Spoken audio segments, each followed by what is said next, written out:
All right, looks like we are live. Welcome to Standing for Truth. I am your host, Donny, and this is my co-host, Matt, or as many people may know him as Matt Man in the house. Tonight, we are educating evolutionists.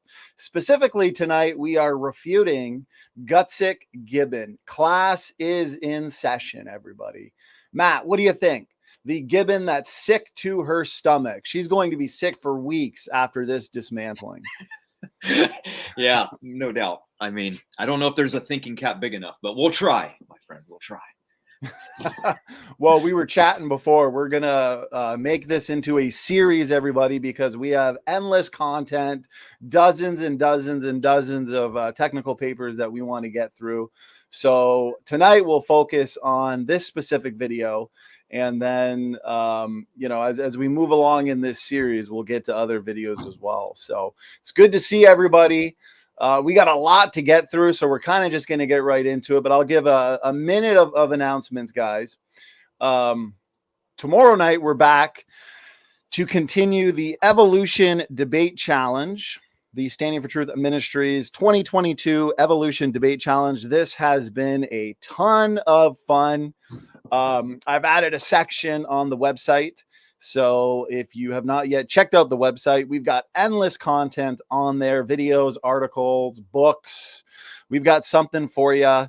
We've got something addressing, nearly all challenges, objections, arguments, and so on and so forth. So we got a new section on there that you can catch up on all of the debates that we've had. Tomorrow we've got Tom Jump versus Dr. Dino. This one is going to be huge. This one is going to be a ton of fun. We've had a great series of debates so far in this challenge. Hard to pick which one has been my favorite. I would say the one last week between Call Me Emo and Kent. That one was awesome. That was a very sophisticated debate. The one with Wade the Wizard, of course, that one was a ton of fun as well. We should be expecting a round two pretty soon, probably in April. And of course, the big rematch, Mark Drysdale and Ken Hovind. That one is getting a ton of feedback. But that being said, guys, just if you're not subscribed, but you love debates, videos, interviews, discussions, and more, just please make sure to hit that subscribe button and also share around this content, because the truth is important and critical thinking is important as well. So, Matt, any words of introduction or anything from you, brother, before we get right into the fun? No. If people know who you are, I'm sure they know who I am. It doesn't matter anyway, because it's just the material that matters. So I could care less. Amen. Amen. And we got a lot of material. So what I am going to do then, if anybody in the chat, if you guys can give me an okay on the audio video, and I'll share screen. I'll make sure that I am sharing the audio, and we'll go through a couple minutes, and then we'll pause it. And Matt and I will give our thoughts. If there's any questions as well, we like this to be interactive, then feel free to tag me or Matt. We'll do our best to see the comments, to see the questions, and we'll do our best to answer them as well. So there's going to be a lot of visuals here as well, guys. So stay tuned. This is going to be a lot of fun. So here we go. Actually, I want to make sure there's not going to be an echo. So I'm going to mute myself as we do this. And 3, 2, 1.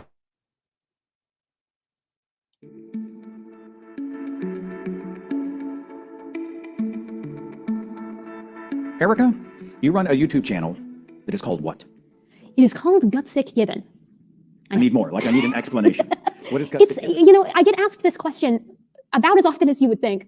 And unfortunately, no one is ever satisfied with the answer because it's not that funny. But I do cartoons and animations in a lot of my videos. And I had drawn this sickly looking little gibbon, right, around the time that I decided I was going to get in fights with people in the debate evolution subreddit. So I titled my account there Gutsick Gibbon because it's a gibbon and it's sick to its guts, I guess. It sounded really good in my head. But I was like, it's a Reddit account. It's not going to be forever, right? Well, I have a confession to make. I hadn't been introduced to you until we met at the Faithless Forum event.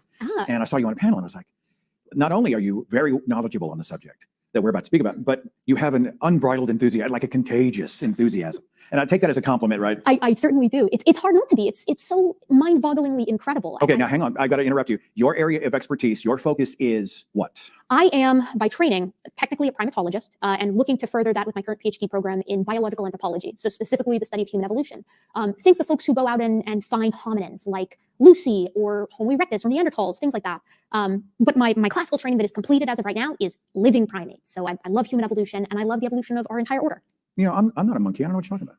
I'm a created being. I mean, there are humans and there are animals. Of course, very different. Yeah. Yes, very different. Not All all right, someone comes to you and they say, my grandfather wasn't a monkey, I'm not a chimpanzee. You know, they come out with the tired, hackneyed arguments against evolution or shared ancestry with our primate ancestors, you know. Am I still a monkey?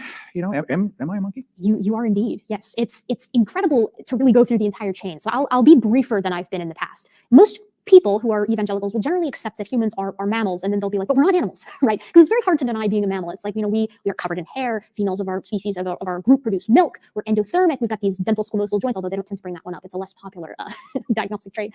But they tend to draw the line at primates. And I've never understood that, because I think that there is, as Darwin said, you know, beauty and grandeur in this view of life. But you are definitively and objectively, not only are you a primate, but you are also a haplorine primate. You are a catarrhine primate, right? You are a hominoid. You're a hominid. And you're a member of the genus Homo, and your species is Homo sapiens. All of the traits that categorize each of those groups, you have now. And whether or not you include humans in the categorization of life, those categories don't change. So there has been an accusation from some evangelicals that the evolutionists are trying to force humans into this category. The taxonomy that we work with today was invented, if you will, conceived by Carl Linnaeus, this guy who lived a long time ago, right? And he was a creationist. All right, so we've got a lot to touch on there. Unfortunately, we're going to have to spend some time on what we call the non-discriminatory lines of evidence, or the lines of evidence that are really just agnostic to the debate: classification systematics, nested hierarchies, the fact that we can classify various creatures and animals, and then the meat of this, the genetics, the best way to determine ancestry, right, Matt? It's not, you know, a classification, a chart, or pictures or illustrations, or a bone found in the dirt that's inherited sperm and egg. No, genes, traits, genetics. That's what's inherited sperm and egg, Matt. So I'll start here. I'll kick us off, and then we'll hand it over to you. I know we got a ton on this section because it is important to deal with as they keep continuing to prop these lines of evidence up as evidence that we are related to banana plants, whales, monkeys, and chimpanzees, essentially. So according to Erika here, we are monkeys. And Erika says this is incredible. In one video that we made, which still makes me laugh to this day, Matt, is that Erika stated that, you know, when you're at a zoo and you look at the chimpanzee, it's like you're staring back at yourself. I mean, they're just that close to us, right? And like most evolutionists, though, it's not Gutsick Gibbon's fault entirely here. They put way too much faith in man-made classification systems, okay? Does the chimpanzee or the gorilla or the lemur, do they really care where and how we classify them? Of course not. Okay. We oftentimes point out that far too much money, time, and energy has gone into classifying the biological world. It's nice, it's great, but classifying biological organisms does not prove relationship. We classify and organize things all the time. I organize my books upstairs according to their respective categories, right? I got a whole bookshelf or bookcase upstairs. These are just a few of the books that I have, and I'm constantly organizing them as I get new books in. I'm organizing them according to the type of books that they are. And, you know, I've got books on evolution, creation books, apologetics books, theology books, soteriology related books. This doesn't prove that since all the books use the same 26 letters of the alphabet and all have a certain percentage of similarity in terms of the words used, the topics discussed, and so on, does not prove any kind of relationship. All this proves, right, Matt, is that we can organize and classify things based on similarities, traits, characteristics when it comes to books, you know, specific topics. And I'm going to share screen in a second for some visuals on this to help it be understandable to everybody. But if I were to draw a circle big enough that was called, let's say in this case, books, then every single one of my books, regardless of the category that they are, would fit within that giant circle, would fit into one giant category called books. But once I narrow my focus onto books that, let's say, only have to do with young Earth creation, well, now not every single book is going to fit within that circle or group. Okay. Although all of my books that are young Earth creation books would fit into the group or category young Earth creation and books in general, they would not be grouped within my, let's say, theology books or books dealing with specifically one category or subset of theology, like maybe the Trinity, or what about my, nursing books from, my college days. All of these subcategories of books will still fit in the greater book category, but each will still have their own subcategory, groups within groups patterns. That's what we see. That's what we see in the biological world. And yes, as Gutsick Gibbon was pointing out, we are covered in hair. We are endothermic, which simply has to do with how the human body and its chemistry regulates our temperature and keeps it constant. Right. And virtually all mammals are endothermic. Again, the various types of creatures within the greater mammal group does not really care that you can classify them, nor do they care where you classify them. Yes, a pattern exists. This is a groups within groups pattern that we see, although there are some inconsistencies, and we're going to go over those later. But we do share more with the great apes and primates in general. Okay, we share more with the great apes and primates than we do with fish and bacteria. Who cares? I mean, so much time wasted on these types of arguments that demonstrates there is a pattern to life, but what produced that pattern? Why is that pattern there? Okay, classification systematics, phylogenetic systematics does not actually answer this question. This does not prove relationship any more than the fact that my books on young Earth creation, theology, and soteriology can be grouped together in a greater group of books called books on Christianity or Christianity-related topics. The existence of a pattern, right, Matt, does not tell us what caused the pattern. That's where we need to get into the differentiating lines of evidence. If I were to argue all day that, creation is true because the sky is blue and the earth is round, evolution's false, creation's true. No, that wouldn't make any sense, because evolution can also explain why the sky is blue and the earth is round. It's agnostic. It's non-discriminatory lines of evidence and observations. We need to look to that which can differentiate between the models, and that's what we are going to get into later. So when it comes to classification systematics, we are, as Erika pointed out, haplorhine primates. Wow. She didn't really go into the specifics, but yes, we have a dry nose, and so does the chimpanzee, and so do the monkeys. Again, this doesn't prove anything about relationship. We're also catarrhine because humans and chimpanzees and other similar creatures have nostrils that are close together and directed downward.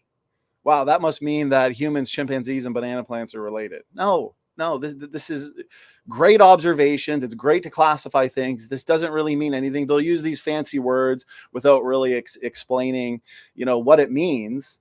And what it means, again, doesn't tell us why there is a pattern. It doesn't tell us why we can classify things the way that we do. Okay, apparently we are related to the chimpanzee and humans, and chimpanzees are also related to banana plants and mosquitoes because we can classify things according to characteristics, traits, so on, and so forth. Matt, for now, before I share screen, actually, what are your thoughts so far, brother, on what we're hearing related to taxonomy and so on? I agree. It's they're too busy looking for absolutely only the similarities. They're discounting any of the differences because their goal is different than our goal. They want to connect everything because that's what they're starting with their presupposition, right? It's the conclusion driving the paradigm. So therefore, who cares about these big differences and small differences? We got to look at what matches and just throw everything else away. That's how they're classifying. So it makes sense. But before we move on real quick, I noticed that someone named B. Enos gave you a $10 super chat. So thanks for that one. Well, I appreciate the support. As we always say, you guys are the life and blood of this channel. You guys are the reason why we're able to do this full time and put out full-time content. So God bless. I appreciate that. And one thing I wanted to state real quick about Carl Linnaeus is he actually didn't categorize humans alongside of apes with any idea of an evolutionary link. he did it with the same reasoning he used to categorize all life, which is that there are similarities he identified between species. That was it. They conflate this and they move it into their model, but they're just borrowing from ours. Because again, creationist, he believed there were separate created kinds, but you gotta, twist words around, right? So, a matter of fact, think about what she always says. Matter of fact, remember when she was so adamant when somebody said, you're a monkey? She goes, no, we're not. We're apes. Apes don't have tails. You're an idiot. Guess what? This interviewer said, am I a monkey? She goes, yeah, of course you are. Great. Okay, so now none of that matters, right? Well, according to the law of monophyly, I mean, we're still fish, right? Yeah. Oh, go before. We never outgrew our ancestry. I mean, yeah, we're still whatever our ancestors were. I mean, eukaryotes, right? Whales and pine trees, both eukaryotes. So, that means we're related. And one thing, I apologize for interrupting you. I might as well go over these visuals real quick, brother. Do it. Then take your time. Notice this. You draw a circle big enough, Matt. Let's call this one things that breathe. We're going to be able to fit a whole lot of organisms in there. We got a lion, a bat, a platypus, a horse, a little baby, a gorilla, an ostrich. Okay. Just because you can categorize things in a group, and that group is a circle titled something like things that breathe, doesn't prove that everything within that circle is related. Well, look at this. Things affected by gravity. You got a bowling ball, the planet Earth we could throw in there. We got a frog, a person, a chair. Okay, shoes. No, that doesn't prove relationship just because we can classify things. Motorized transportation. Well, guess what? Now you've got a boat, a truck, pickup truck, okay, delivery truck, airplane, motorcycle. I mean, we could categorize things as non-powered vehicles or powered vehicles. Okay, so your non-powered vehicles can be separate.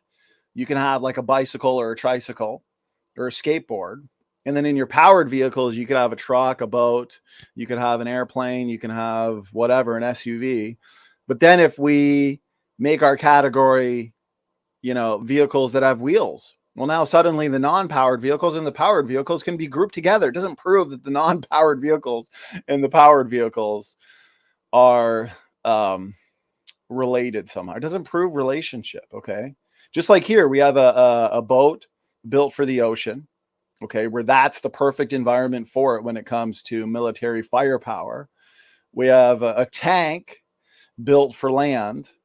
Okay, I mean, the tank would not do good in the sea, and the boat would not do good on the land. But we've got the perfect intermediate that is designed, a military, an amphibious assault vehicle. Okay, military amphibious assault vehicle that's actually built perfectly for the transition from what? Sea to land. And guess what? According to the evolutionists, because this fits nice and neat in the middle, apparently that proves relationship. No, these lines of evidence are agnostic.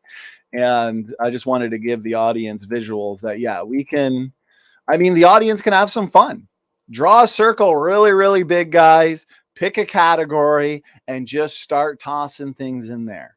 It's a good observation. It's fun. It's probably a waste of time and energy and money when it comes to the evolutionists and the evolutionist community. It doesn't prove anything. Matt, I apologize. Go ahead, brother. Take your time.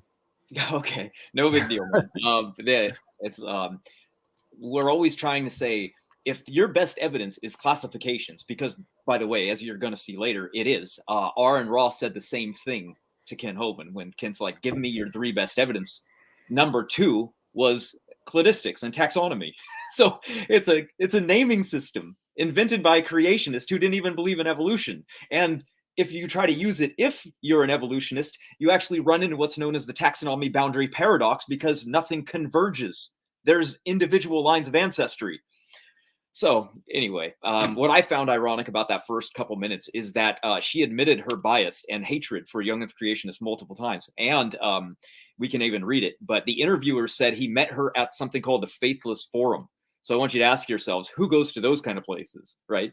And then if you go into the comment section, you just scroll down. I did it on like the first day. I haven't been back, but I'm sure I could find more. One guy named Mercedes Walt said that he discovered Erika on the Pagan podcast. So, she's only going to anti-Christian, anti-theist places. and she's using evolution, her belief system, and that's why she's so offended that we attack it, because it's just her belief system, and then has set her mind and attitude and everything against us, right? That's why it's so funny when she made her videos a long time ago. She said for a little bit that, I'm not interested in the young Earth creation versus evolution debate, and this isn't going to be my full-time thing. She even said it on the podcast that, I just did this for a little while, now it's for life. She admitted she's going to be doing this forever. Of course she is. She's bent out of shape of this. She's mentally distraught that there's another theory out there in conflict with what she wants to believe is true. But then again, you know why? Because she's put all of her money, time, and wants to go get a degree and work with monkeys. So there you have it. And yeah, you're sharing my thing that I wrote up for this, which is everything time stamped and ready to go for everybody, so they can actually get a hold of this and scroll through it themselves and see every single thing.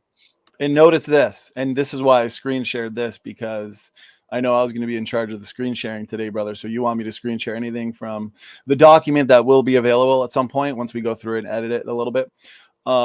Just let me know and I'll share the screen. But the more you include into your groups, right, the bigger the circle gets, depending on what the characteristics and traits you're looking at, right? The evolutionist wants to say, well, the reason why we as human beings are more similar to the chimpanzee than, let's say, we are to the fish or the salamander or the lizard or the mouse.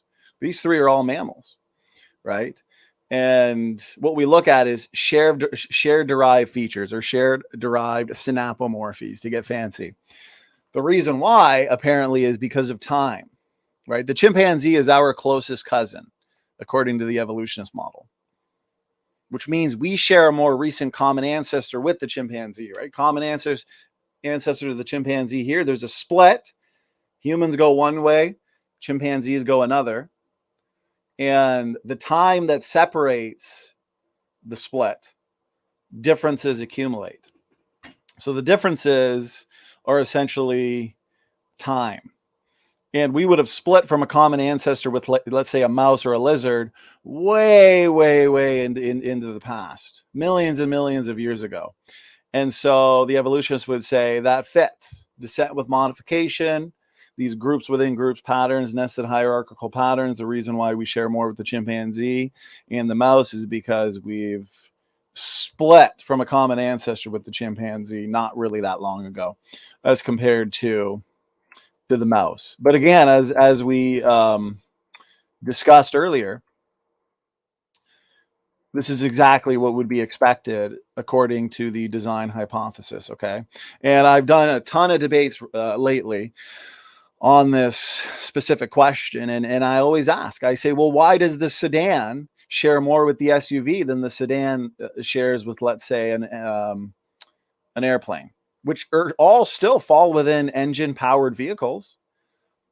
Now, if we were to just say, vehicles or ways to get from one place to another that have tires or wheels, well, now we can bring in the unpowered vehicles. Apparently, a sedan and an SUV, right? There's different characteristics and traits we can look at and features.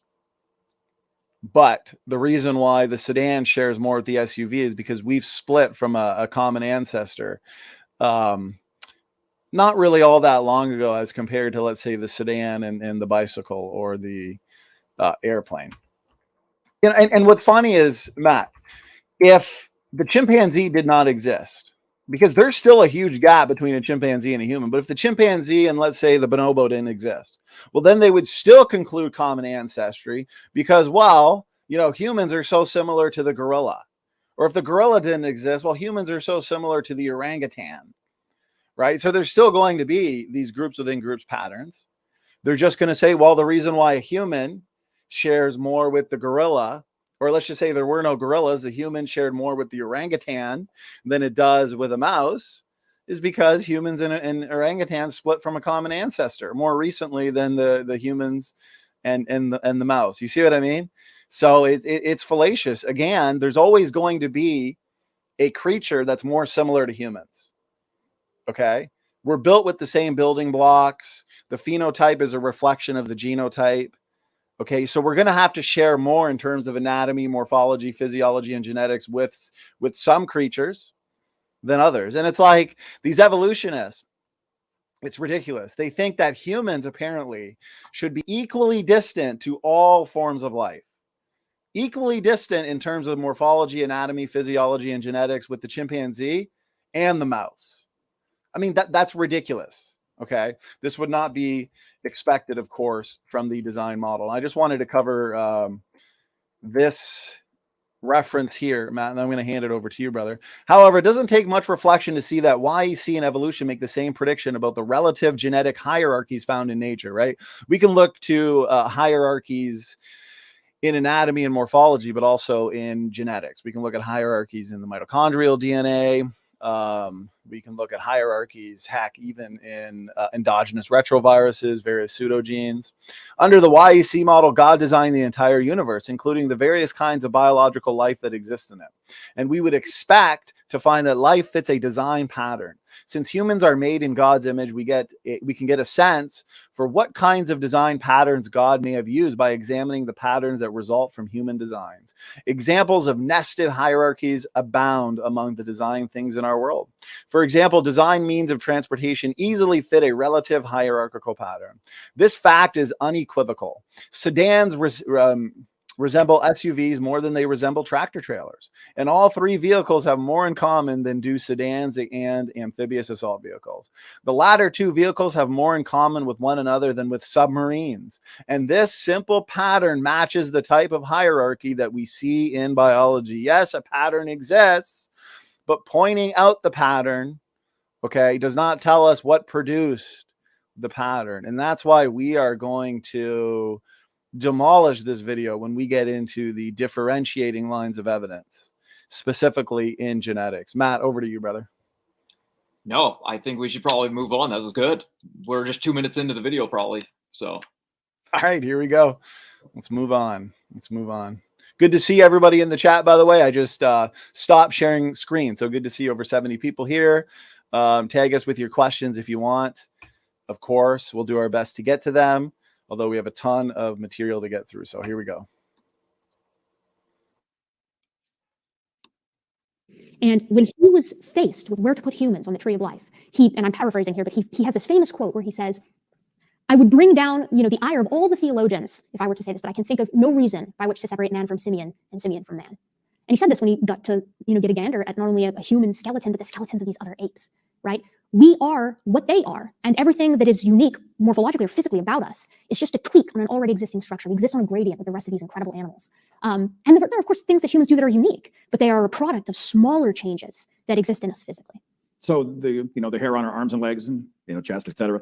This is a holdover from my primate relatives, yeah? It certainly is. In fact, you have the same number of follicles on your body as a chimpanzee does. Our hair is just finer. I'm female, but I still have hair on my face. It's just very fine. You can't see it. And like chimps, the only place that we don't have hair is the palms of our hands and the soles of our feet.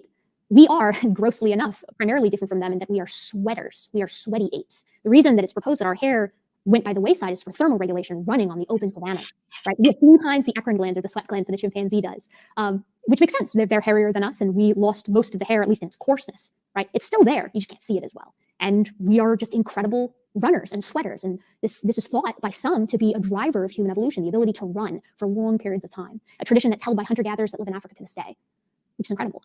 So, what are some other examples of the evidences of my relation? I've heard wisdom teeth have to come out because our jaws used to be larger. Is that true? Yes. Interestingly enough, though, if as a human, there's a complicated aspect of kind of this phenotypic plasticity that goes along with that. If you eat hard foods as a child, you actually are less likely to have your wisdom teeth, being required to be removed, which is why most people who. All right, let's end it there. Phenotypic plasticity. Pretty soon, I believe we're going to get into more of the genetic related lines of evidence. So, Matt, over to you, brother. Over to you. Yeah, how far in did we get on that one? Was she a couple minutes in? Because yeah, we did another. Let me see. So far, we're at 6 minutes and 20 seconds. Already. Wow, incredible. Okay. Let's see. I don't want to bore people, and I can't screen share, so it's kind of driving me crazy. I was ready for visuals for everybody. I even moved all the visuals over to my laptop so that I could share them, and I can't do it because I'll I didn't have time to screen do it. share for you, brother. I wanted to just scroll down to, yeah, perfect. You're down here with me, with Kent. Perfect. It looks like some others made their way in, eh? Yeah. Good. Let them read Yeah, it. no Read it worries, and no worries. Read it and weep. But yeah, here's the introduction into cladistics. Look at how they admit that it starts with assumptions. The definition of phylogeny is the assumption. So you can't do any of these taxonomic labeling and groupings without starting with the assumption of evolution being true already to begin with. And that's what we're questioning. So why in the world would we start with their assumption when that's what's in question? And look, here's, like I told you, R and Raw right here saying that his top evidence, number 2, is taxonomy. Ironic, right? Same thing as Erika. Well, we know they talk, of course. So, so funny to me that the most subjective thing of all is one of their best evidences. And then number 1, evolution happens. You talk about equivocation, right? Okay, what does evolution mean? So they want to break it down to the most trivial thing that it could possibly mean. Change. Therefore, it's true. It's ridiculous to me, but it's what we expect from these people at this point. We like genetics, we like biology. That's what evolution is. That's why when we start our debates and we go, what's the best evidence? They jump right over to the fossil record, where guess what? There's no genetic evidence. There's no DNA. There's none of the things that they can actually prove or connect any of these life forms together. So it's where they can story tell the absolute best. So I just wanted to remind everybody that where their starting point comes from is the problem. You can't start with a false premise, work backwards trying to prove it, and then say, there it is. So what they're doing is they find like a phone, for example, and they go, okay, this was obviously made by aliens because I can't make this. I don't have the ability to make this phone. And then they ask 50 people, can you make this phone? They go, no. So clearly something else made it, right? No, you're starting with the wrong pretense. You're the conclusion. And then you're driving going, well, there's the evidence. We have the evidence. We have the phone. So it's clear that this is true. That's what they've done with evolution. They take the evidence and then they build a story around it. Exactly what Darwin did after taking Lyell's book and reading it and going, oh, I love the deep time. I'm going to take my father's work. I'm going to bounce it off of Lyell's made up geologic column, and then bingo bango, we have ourselves evidence for this story that I can just wield around everything. So I just think it's a big game, and everything else refutes it, as you guys are going to see, because we're going to go through this document and it's going to make him look really bad. So over to you. Yeah, good points, brother. We're going to get into a lot of the differences between humans and chimpanzees that they can't account for. These major gaps, right? And what we see is discontinuity, and we're going to get into that. A couple slides here. Similarity may not be due to common ancestry. In evolutionary theory, convergence refers to the origination of identical or highly similar structures through independent evolutionary pathways rather than inheritance from a common ancestor. Darwinian theory attributes convergence to similar environments that apply similar selection pressures and thereby produce similar structures. See, here's the thing. Anytime that convergent evolution is invoked, it is actually an admittance into the lack of uniqueness of the universal phylogenetic tree, right? This explanation is on its face implausible. Notice this, because there is no reason to think that Darwin's opportunistic mechanism has the fine discrimination to produce virtually identical, notice this, complex structures, as if it isn't difficult enough, right, to build through selection and mutations and other various mechanisms. And apparently through convergent evolution, the eye has evolved dozens of times, possess many complex features in causally disconnected environments, yet organisms possess many similar features not thought to arise from a common ancestor. Convergence is a widespread fact. As a result, even if Darwinian theory were true, one could never be sure whether similar features shared by two fossils, okay, notice this is important, resulted from convergence or from common ancestry. If similar structures can evolve and re-evolve repeatedly, then fossils can. This is why fossils are low quality, low confidence evidence and data. Okay. Because, and I frequently point this out, today in extant organisms, we know that there oftentimes exists more variation, more diversity within the same species, right? Kingdom, phylum, class, order, family, genus, species. There exists more variation within the same species. Think Canis domesticus, for example, than across species or between species. So when you're looking at a bone in the dirt, you're looking at these isolated fragments. How can you tell the difference between homology and convergent evolution? Okay, you can't really. There's a lot of guesswork. There's a lot of inference.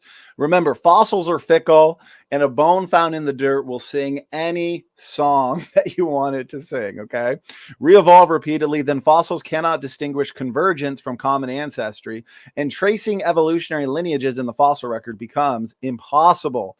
That's why, again, genetics is the best way to determine ancestry. Not to mention evolution lacks a mechanism. And we talk over and over again about the problem of genetic degeneration. We've put out article and book and video after video demolishing their very best responses, and they haven't refuted them. Okay, and we've got them all listed in a playlist. You know, so somebody like Erika would say, oh, genetic entropy is not a thing. Even though their best rescue devices, we've demolished them all. Okay. Cladistics and nested hierarchy. Cladistics examines arbitrarily selected character traits, arbitrarily assigns value to them, and attempts to build a family tree for a given set of organisms based on statistical similarity. It separates these organisms into groups called clades, forming what is called a nested hierarchy. Nested hierarchy in particular is frequently cited as evidence for evolution, even though, as we went over for about 15 minutes earlier, a nested hierarchy is consistent with the design hypothesis. And even if you remove the chimpanzee, the bonobo, the gorilla, you're still going to be left with, let's say, an orangutan, which they're going to say we are the most similar to anyways. There's always going to be a creature that another creature is more similar to than another, okay? Is it really a surprise that humans and chimpanzees share more in a number of things than a human and a fish? I mean, it's very unsophisticated argumentation from the evolutionists. This is because organisms presumably naturally fit into one another, like Russian nesting dolls, each one fitting into a larger nested hierarchy. This is something evolutionists assume should not be the case if animals were created. The nested hierarchies are arranged in something called a cladogram or phylogenetic tree. And I just want to go over this part here. In fact, cladistics assumes evolutionary ancestry by default, and they admit this. They assume a tree exists. They assume whatever organisms they're looking at go back to a common ancestor before doing their work. It's an automatic assumption. They assume evolution to prove evolution. They admit this. It must in order to work. Notice that. The whole point of cladistics is to determine relationships between organisms and groups of organisms over time by building a phylogenetic tree. There are whole books written containing attempts to do a cladistic analysis on all life forms. The method is designed to look for common ancestry, and nested hierarchies cannot be produced without this assumption. They have to assume this. Assume evolution to prove evolution. It's circular. This can be illustrated by the many cladistics articles in the literature that attempt to determine common ancestry of separate groups. Notice this from evolutionnews.org. The first and primary assumption of all evolutionary phylogenetic classification methodologies is that common ancestry is true. The assumption always goes unquestioned, even when the data doesn't support it. As Elliot Sober and Michael Steele explained, it is a central tenet of modern evolutionary theory that all living things now on Earth trace back to a single common ancestor. And this proposition is central because it is presupposed so widely in evolutionary research. They acknowledge that cladistics assumes that a tree exists and common ancestry is correct. And as you guys are going to see later, the data strongly supports separate ancestry rather than universal ancestry. This is the last quote I want to read on this slide. Whether one uses cladistic parsimony, distance measures, or maximum likelihood methods, the typical question is which tree is the best one, not whether there is a tree in the first place. They're not questioning the tree. They're not questioning the tree itself. The key assumption made when constructing a phylogenetic tree from a set of sequences is that they are all derived from a single ancestral sequence. And we could go on all day with these quotes and this data. I wanted to point this out as well. That is a major problem for them is homology and homoplasy. Evolutionists say that similarities undeniably point to common ancestry, but this is clearly not true, as has been shown. Because close similarity is frequently found in creatures, notice this, where evolutionists concede that common ancestry cannot be the explanation. I've been watching a ton of dialogues, Matt, you have as well, I've sent you some good ones, between paleoanthropologists who have differing opinions. And it's like an in-house debate. And these things are fascinating to watch. And they very frequently point out, like, listen, how do we know this feature, this bone found in the dirt, let's say if they're trying to compare basal traits with derived traits, you know, how can we really know what is the result of homology or what is homoplastic? What is the result of just independent evolution, convergent evolution? They don't really know. They kind of have to just make guesses and then go from there, right? But this is clearly not true, as has been shown, because close similarity is frequently found in creatures where evolutionists concede that common ancestry cannot be the explanation. This observation, this truth is much more consistent with the design hypothesis, guys. Despite this, evolutionists even define homology as similarity due to common ancestry. At the same time, homoplasy is defined as similarity due to convergent evolution, right? So everything's evidence for evolution, even when it's a contradiction in the phylogenetic tree. At the same time, homoplasy is defined as similarity due to convergent evolution. Hence, in the thinking of evolutionists, similarity, notice this, with common ancestry is evidence for evolution, and similarity without common ancestry is still evidence for evolution. So no matter what they find, it's always evidence for evolution, because they assume evolution. They have to assume evolution for it to work. Assume evolution to prove evolution. It's circular. It's garbage. It's unsophisticated. Homoplasy is no more than terminology masquerading as an explanation. You know, the emperor's new clothes. The concept of homoplasy is not derived from scientific evidence, but from blind faith.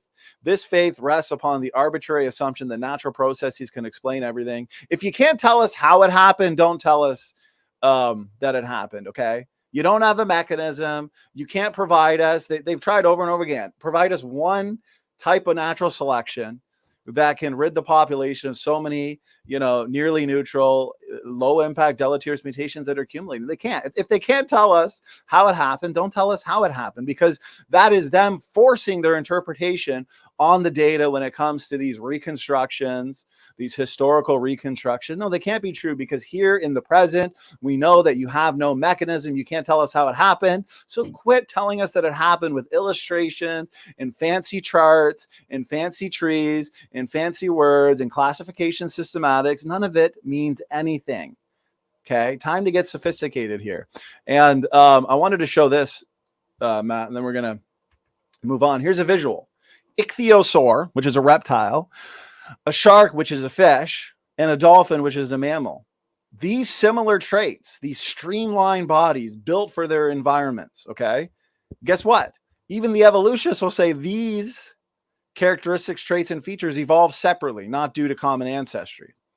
Streamlined bodies and fins provide a big advantage for them, allowing them to swim faster. We know that dolphins and sharks, this is from Evolution Berkeley, we know that dolphins and sharks are not closely related, and they did not inherit their similar body shapes from a common ancestor. Yeah, it's almost like they were designed separately, independent ancestry. Isn't that fascinating? Their streamlined bodies, dorsal fins, and flippers are the result of what? Convergent evolution. So if it's similarity not due to common ancestry, it's evidence for evolution. If it's similarity, if it's homology, still evidence for evolution, right? Because assume evolution to prove evolution, guys. And we could go on and on and on this. Trust me. I've got probably about 5 slides of like 50 examples of convergent evolution, echolocation systems being one of them, various different types of complex proteins. All right. There's something called incomplete lineage sorting, where depending on the gene that you look at, you're going to get totally different trees. But for sake of time, we're going to move on. But I'm telling you, I could do a 4-hour presentation on this, guys. And I'm already winded. So Matt, go ahead. What are your thoughts, brother? Yeah, my thoughts on that are basically the same thing. They predicted Darwinian gradualism over time, right? It's clear that's what they needed. They even showed Darwin's original tree that he drew in his book. Then they realized, oh, there's 3 different domains of life, so that's obviously dead. So what can we do? So they started looking at the fossil record. Everything was contradictory, right? So they had to go, well, there's examples of where evolution moves extremely fast. So they invented rapid radiation and then punctuated equilibrium. Then they found things that didn't evolve at all. So they invented stasis. Then they all of a sudden looked around and go, well, there's not enough noise to classify these. Just throw them over here. And then they said, well, there's horizontal gene transfer probably happening. And, oh, this one, that's recombination, right? Or, oh, don't worry about this one. That's incomplete lineage sorting. We'll deal with that one later. So you see what I mean? Like you said, contradictions abound. They're everywhere. So it's just kind of ridiculous when they make a prediction and then they find everything else that counters it. And it's not a falsification. All they do is just brush it under the rug and go, oh, we learned more. So it's just really more embarrassing for them than anything, because me and you remind them of this, and we show them like, hey, there's a better model that exists. And that's what really matters, because we can kick holes in evolution all day long. I mean, half the evolutionists have already done it for us, but we just want to replace it with something better that actually makes falsifiable predictions that actually work. So go ahead, brother. So you want to share something? Now, do you want me to share your information here on body hair on humans? Did Erika mention that, by the way, in that last clip? Yeah. Okay, yeah, absolutely then. Because this is one of those things that I think she just jumped to conclusions real quick, right? More storytelling. And she was real quick to just say, oh, look, there's no difference. We can't find a difference between our hair and their hair. Well, not only can we do that, it's like saying a forensic investigator couldn't walk into your house to determine what happened, and there's just a bunch of hair and blood everywhere, and the forensic investigator would be so worthless and so useless at doing their job they couldn't even identify between a monkey or an ape or a human being hair, right? Of course they can. Of course there's a difference. But she wanted to make it sound like, to that audience that doesn't know anything, that there is no difference and they can't tell. So I clicked on the timestamp for you so you can share with everyone.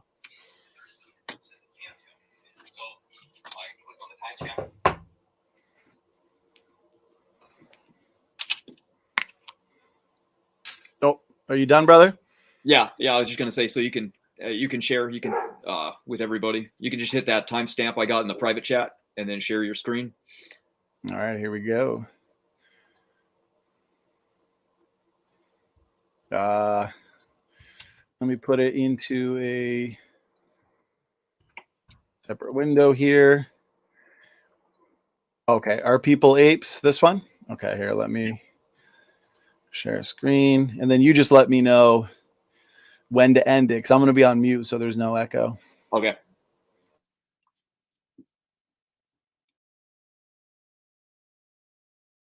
Having taught forensic science for many years, as well as worked in a crime scene unit, I'm really interested in those properties that make us unique, especially which distinguish humans from other things that we see in God's creation. Well, we're going to be looking at forensic hair analysis and the distinct differences between human hair and properties that we see in animal fur. We're going to look at the 3 basic parts of an individual hair, and that is the medulla, the cortex, and the cuticle. All right, the cuticle is that outside protective coating that does make your hair waterproof, and it has other features like that because God's very smart. He thinks about that. All right, our cortex is where we do find our cells and our melanin color, and then in here is something we call the medulla, and it's basically what they call an airspace. But here's where we find something very important that we can look at under the microscope and distinguish between animal kinds. There are 3 basic medulla patterns, all right? And that is continuous. Now, in a continuous pattern, we see this solid black line running up through the center right here, all right? In a fragmented medulla pattern, all right, we can see where it's actually broken. It's almost like Morse code. It actually looks like dots and dashes running up the center of the hair shaft. And then some people actually what we call absent, all right, where you literally just don't see a pattern in the medulla at all. Sometimes you'll see a hair sample that looks like this, where the medulla is a little more present, but you still don't see a distinct continuous or fragmented pattern running up the center of the hair shaft. Now, these are all human hairs that you see here. What we're going to find, though, when we go look at animals, it is distinctly different. All right, another reason that we use hair, and the primary reason we would use it in forensics, is because it has the potential to provide that unique identity, all right? So one important distinction I like to make is, especially in the presentations that I give here at the museum, is that we find hair in humans, right? We are made in the image of God, and we are distinctly different than the other creations that do have what I like to say is fur, right? So we do find fur in animals, and we do find hair in humans, and we're going to see there are distinct differences between those two as we move through the presentation today.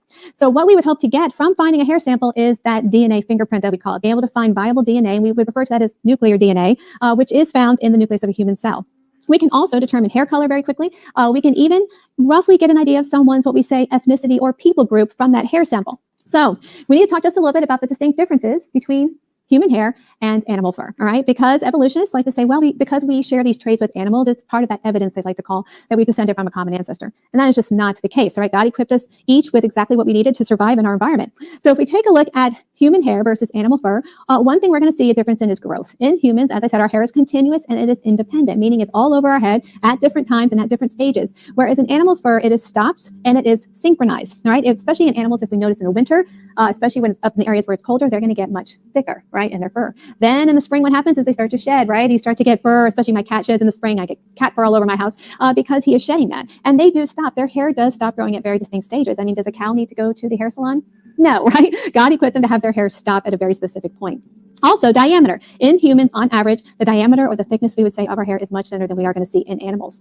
Also, our medulla patterns are thinner. We're going to see this when we look at our pictures here in just a second, that animals have a much wider and more prominent, we would say, medulla.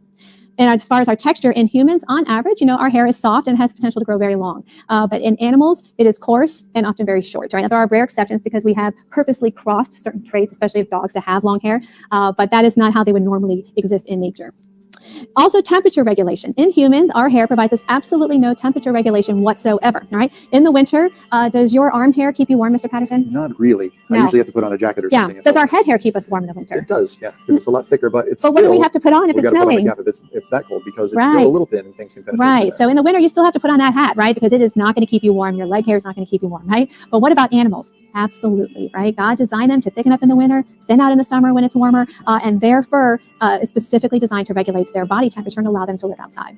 And color is another distinct difference. In humans, on average, we have constant hair color, all right? That's not to say we may be lighter brown in the front or darker brown in the back, and we do get gray because our cells die of color. We just don't produce color anymore. But on average, it's constant, right? You're never going to see a human with naturally growing zebra stripes, right, in their hair patterns. You're never going to see a human who has, like a cow, black, and brown and mustard color splotches. God just didn't create us that way. Our hair is a constant color. But in animals, you can absolutely have abrupt color change, sometimes within the same fur sample. Very distinct differences.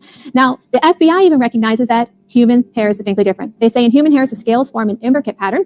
This characteristic serves to distinguish human hairs from animal hairs. Many animal hairs have a very regular repeating pattern to their scales. So even FBI on their website had to acknowledge that human hair is distinctly different from animal fur. And that's exactly what we expect to see because we are made in the image of God.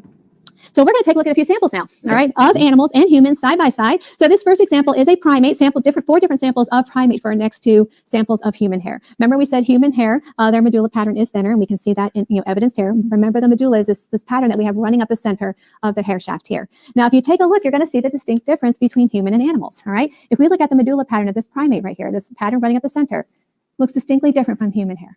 All right. Primate fur is distinctly different from human hair. There are no similarities at all in their medulla patterns. Very important. Everything they have to prove that evolution is true breaks down when put under the microscope and when put to the test.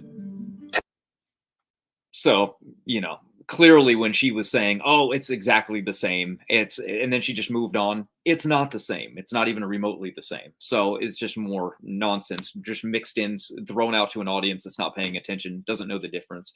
So, if you want to share the screen on the document again, just real quick, so I can show the visuals of the evolutionary explanation for why it's so different. One of them was the being hit in the head. You get hit in the face, and that's why we started growing beards. And that's why chimpanzees do not have facial hair. Apparently, they don't like to punch each other in the face. So, and then as you can see right below that, human beings, their hair, look at that, exactly the opposite in where hair actually grows. So we grow it in the exact opposite proportions than our closest kissing cousin relative. Like that makes any sense. So again, completely different hair and fur. And then if we go down just a little bit more, we can see a human have eyebrows in our eyebrow hair. Primates of none of those have that at all. So it's really a shame to me also that in the fossil record, none of these things are preserved, because those are really huge differences, like the subcutaneous layer of fat that runs underneath our skin that no primate has whatsoever. So just another good example of just complete opposites, complete differences in every way, shape, and form. But, that's why they like the fossil record so much. There's so little bit of evidence for these soft materials and hair and skin and these types of things, they're not there. So they go, they can play around a lot. It's like a playground for adults where they can just puzzle whatever they want together. As you can tell, because look at how much discrepancies there are between views on between paleoanthropologists themselves trying to determine where to place these things. And these are the experts, and they can't even agree. So right here where it says one anatomical difference between humans and chimpanzees is the human subcutaneous layer of fat, which is apparently lacking in other primates. What would you say, Matt, to play devil's advocate, if they were to say, because you'll notice there's a lot of storytelling, like even in the video with Erika, what does she say? Well, maybe this, maybe that, maybe this is how we got this, maybe this is how we lost that. So if they were to say, well, humans eventually started to live a very sedentary type of lifestyle where you have various primates like chimpanzees, gorillas, these animals that are in the wild, they need fat for energy and they use that up right away, right? So there's no buildup, I guess, of a subcutaneous layer of fat because it's being utilized. The fat is being utilized for energy, for survival things, stress responses, things like that. But for humans, we store fat to be used for energy, but then a lot of humans never ended up using it because of their lifestyles. That's just something that comes to mind. Like maybe that's what they would say. I don't know. You try and think, what kind of story could they concoct with, right? What would you say to that? Well, we have to think to ourselves, what would be the purpose of when this hair was being lost? Were we getting colder at that time? And then all of a sudden, the tons of mutations started to come in to evolve this whole new system that has to exist throughout the entire area underneath the skin. I can't even imagine how many mutations that would take. And then during that process, we're now getting cold because we don't have it. So now we have to put fur back on. We have to wear fur that we just lost to stay warm while that's a process. And then once it is processed, guess what? We still have to wear clothing to stay warm. So what's going on here? And then sedentary, I mean, look at the chimpanzees in the zoo or in the wild. They don't migrate. They don't travel around. They sit most of their time and just like pick fleas off of each other and live in the trees. So, I mean, even their lifestyle is very sedentary. That's why they're going extinct now, is because their numbers are dwindling down. They're becoming more inbred and they're dying out as well. So clearly, if they weren't sedentary, they would be being able to migrate around and travel around and grow in population size, but we don't see them doing that. So again, they would need evidence for any of the story that they're coming up with to say. And that's why there's other theories that exist. Like, how about the aquatic monkey theory? Primates started spending more time in the water, and therefore that's why they needed this subcutaneous layer of fat, because most aquatic mammals have this layer of fat, and that's why. And that's also how they started walking around too, right? They walk around in the water and they bring their hands up and they start walking through the water, trying not to get wet, and that started bipedalism. The unfortunate part about that theory is Eugene, the guy who started this theory, even admitted that there's no possible way we'll ever find evidence for it, because it would have been in the ocean and it would have washed it all away. Yeah. So you invented a theory that can never be proven with any evidence, because evidence doesn't exist. So as you could imagine, his theory wasn't taken very seriously because of that. And but then again, it's just storytelling anyway. So his theory should hold as much weight as any other one, frankly. So it's funny because even in their own lectures and dialogues that we spent a lot of time watching, in the Q&A period, people will ask, like, what evidence do we have for, XYZ? And these paleoanthropologists will admit, well, this is more of a hypothesis. At the current time, we don't really have any supporting evidence. This is just like a possible explanation. Maybe this is how we lost this. Maybe this is how we gained that. Did you want to go through the various timestamps leading up to roughly 620 is where we're at, brother? Oh, wow. Okay. Sure. Again, I was planning on sharing screen. We won't be doing that now. Anytime you want me to share a screen on the document, just let me know, brother. It's okay. There's plenty to talk about regardless. Yeah, the aquatic ape theory. Another one of that was why humans lost their hair and became naked. Was postulated to because chimps have thick fur, whereas humans have fine, very fine hair, like which was mentioned in that thing. The study counted sweat glands, and there were humans. The humans stood out from this, and the source of the watery perspiration because we sweat from these glands. Then the density in humans were 10 times higher than that found in even monkeys. So again, these are functional differences. This is what we're talking about. So I would have to say that anytime that we're going to look at something for similarities, we should also be looking at differences. From what I can tell, most of these things are looking for similarities only. And that's also one of the problems that I can see with also baraminology, right? So again, we're looking at shared traits and what is the possible placement of these things. Great, but what about the differences? What, instead of like, what does this look like? What does it not look like? What's going on? Just because something might have, for example, you always see the foramen magnum, or the big hole at the base of the skull. That's usually an indicator of, oh, look, it's moving more towards the center, and this is a great proof of an intermediary species. This is what they said about Sahelanthropus sagensis for a very, very long time, is look, the foramen magnum is more near the middle. What they discover? It was nothing but a gorilla the entire time. Its foramen magnum, though, had shifted a little bit, probably because of the lifetime. Things can shift. And if an animal spends most of its time sitting in an upright posture, which gorillas tend to do, then that can change. And it makes it appear as though, oh, maybe it was walking around. And that misconception has led to huge amounts of storytelling. Remember, the first link of the chain was Sahelanthropus sagensis for the very long time. Now, what do we know about it? Oh, they were completely wrong. Another failed prediction. All because of the single thing that they found, that foramen magnum adjustment. That was it. And right there, look, that's the only part that they have of that until recently when they found the lower leg. You see how much confidence they put? I mean, just look at what Nebraska, was it Nebraska, man, that they, built an entire species on one tooth. It turned out to be a pig tooth. Or, the Piltdown Man fraud. We see what fragmentary evidence, low quality, low confidence science can result in. Here's an interesting quote. Notice this. All this reminds me of the statement made by Nigel Hawkes in the Times, in London, the London Times, September 23rd, 1995. Few sciences, notice this, and this isn't a young earth creationist, produce such abundant returns from so few fragments of fact as paleontology. Remember this when you see the next newspaper report of some new fossil hominid find. You have a right to be skeptical. I mean, they admit to this. I mean, look at these quotes. All new discoveries make things more confusing. This is when it comes to paleoanthropology, human evolution field. The transition to Homo continues to be almost totally confusing.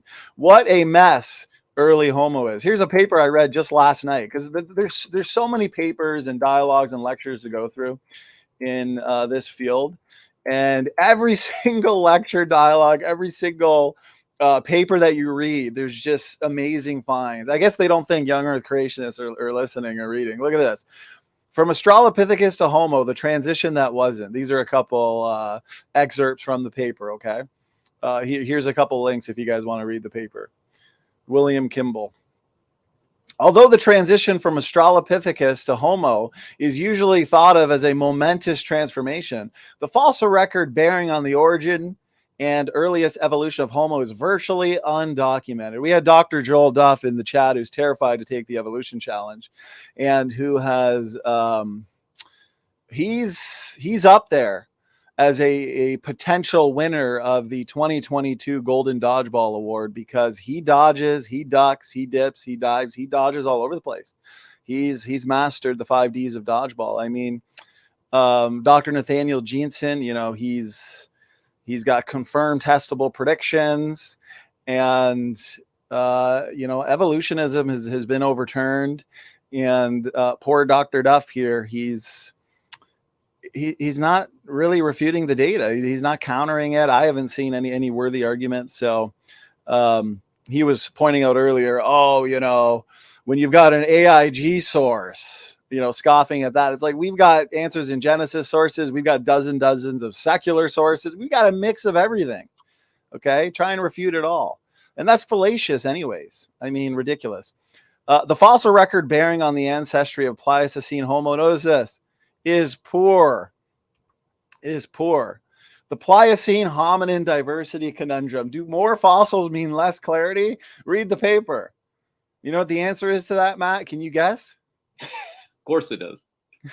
Because the more we find, the more confusing it gets, because they made a prediction and then they find something that doesn't make any sense. Notice this, Bernard Wood. 50 years after Homo habilis, even with all the fossil evidence and analytical techniques from the past 50 years, a convincing hypothesis for the origin of Homo remains elusive. Now, see, I say notice this a lot. You'll notice me saying that in my opening statements and in debates, because I know the short attention span of the evolutionists, and it's just in one ear and out the other, right? Think about how many data points and arguments we presented in the first hour, and the only thing, you know, somebody like Dr. Joel Duff does or responds to is, oh, wow, that's an AIG source.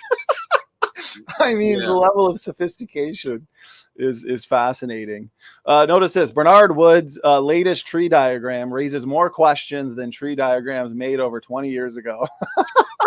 Wood acknowledges that the hominin fossil record is more convoluted than ever before and still fails to show any hint of a discernible ape-to-man progression.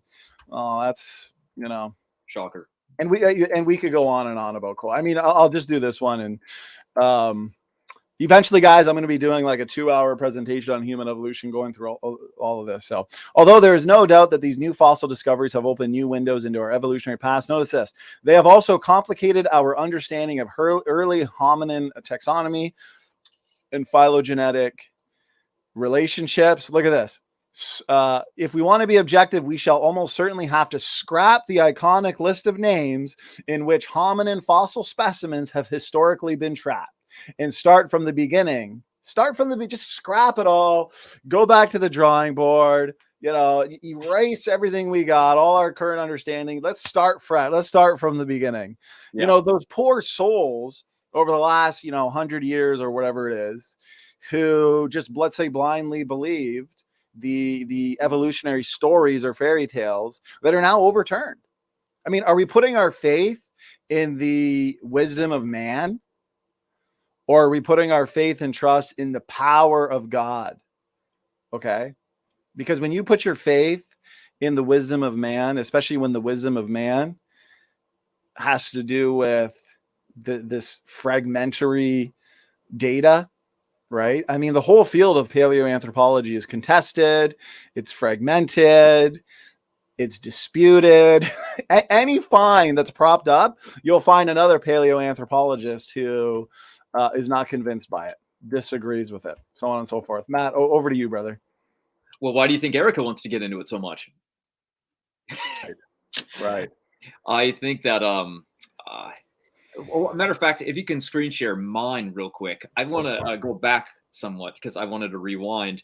You can find it in the document. I clicked on it so you can follow my cursor. You can just scroll up. It was the Smoky Saint comment. And oh yeah, sloppy saint. Right there. Yeah. This was asked specifically by somebody that says, because Erika jumps in right here and says, the last I checked, I was waiting on answers to my questions. I wanted to engage with weenies who try to gaslight their way out of the pinch. So this person says, truth brings people together more than just those stories. Correct. And then down here it says, name the question he never replied to. I went back and checked because this was, almost a month ago now. Guess what? Nothing. Never replied at all. And here's the playlist right below that on how many videos we've actually responded to all of her questions. So just making things up basically at this point. I'm just saying things that don't make any sense. Didn't like our answer, probably, is what it was. She knows what our answers are. She just says that we don't give them because she's honestly doesn't want to hear the answer to begin with. That's what. And how many challenges, guys? There's a playlist titled I think responding to Erika's 3.5-hour video, where she had Dr. Joshua Stramidas on there, and tried to critique Dr. Nathaniel Jensen's work, so on and so forth. We did a whole series of videos presenting, 20 to 30 challenges, and presented a number of questions, and none of them were met. None of them were responded to.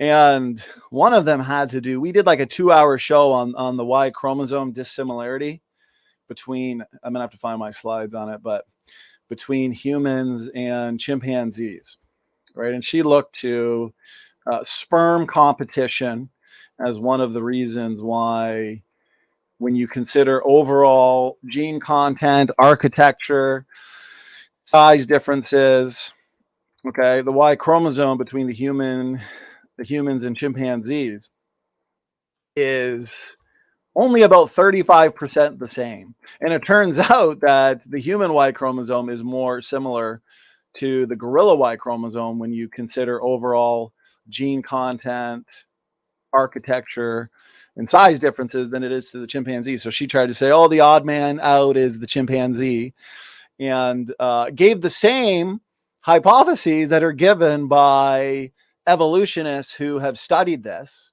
For example, a variety of these hypotheses have been presented even in this paper here, the original paper, Chimpanzee and Human Y Chromosomes are remarkably divergent in structure and gene content. We did an entire 2-hour video showing why her answer, her argument, her counter argument fails miserably. Notice this. Here we finish sequencing of the male specific region of the Y. Remember, the Y chromosome is non-recombining, uniparentally inherited nuclear DNA. Okay. There's no recombination. Every single male Y chromosome on the planet, nearly identical. Me and you, our Y chromosome is nearly identical. Me and, someone over in Africa, our Y chromosome is nearly identical. Very low variation.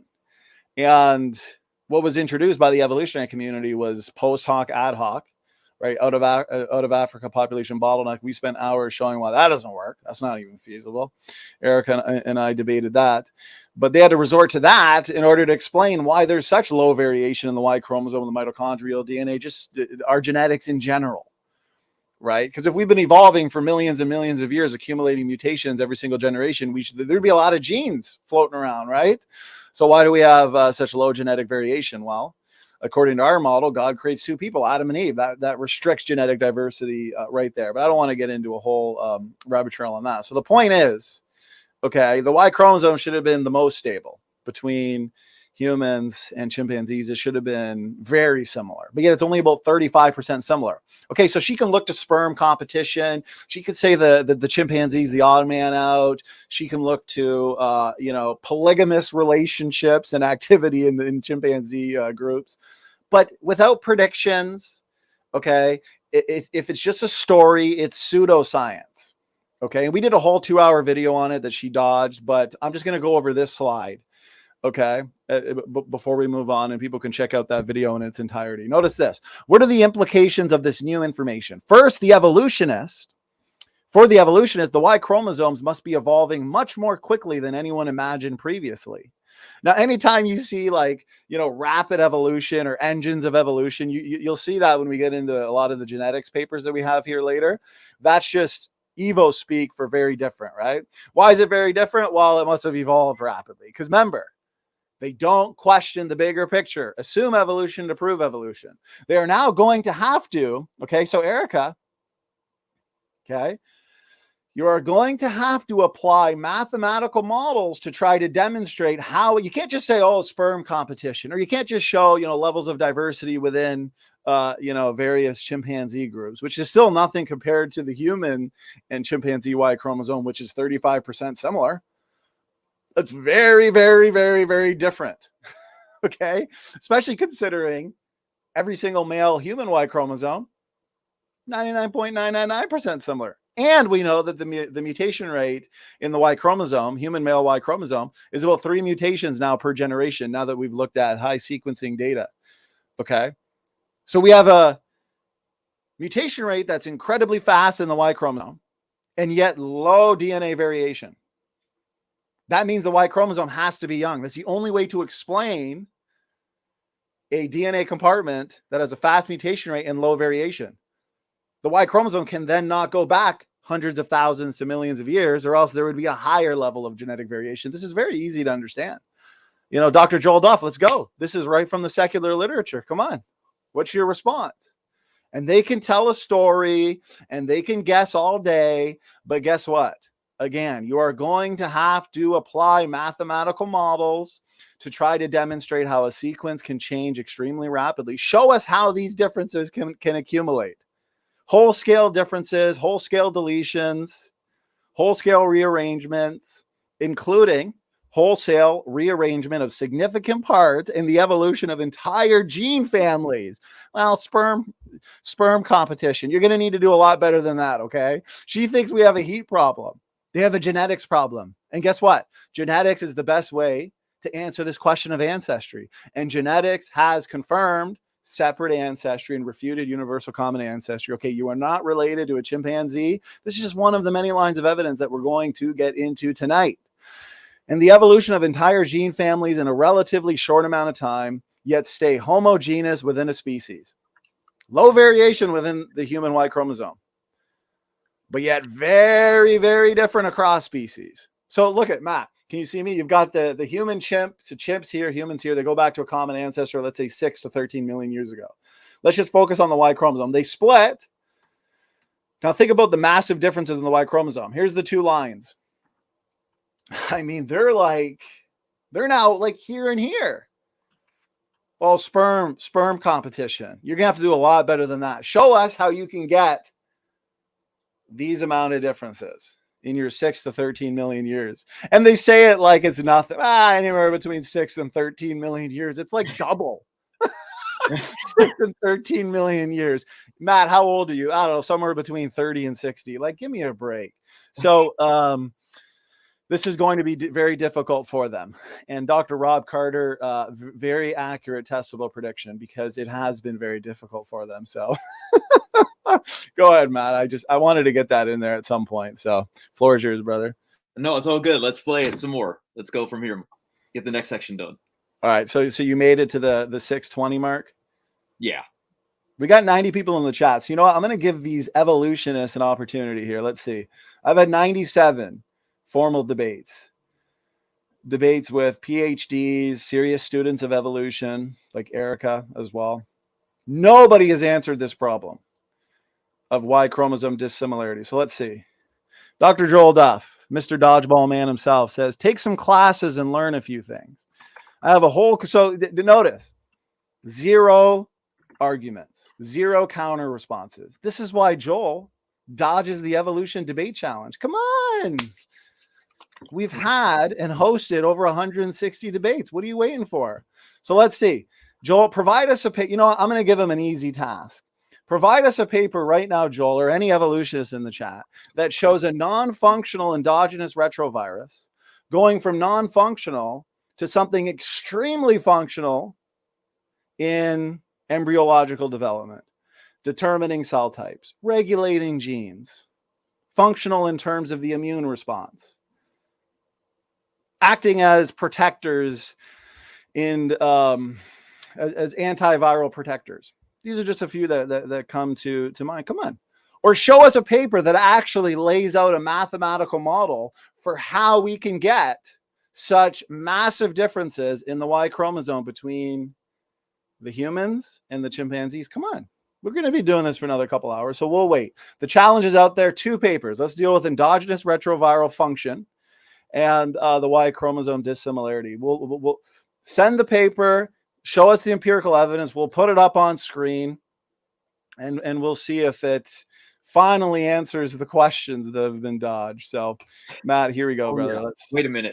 You said 620 was when we stopped at. So that means she mentioned and brought up that jaw size in the past was proof that we're related to them. Well, I have to say, well, think about that for just a minute. The jaw being larger in the past made our teeth line up better because we ate more natural foods. Therefore, we're related to apes.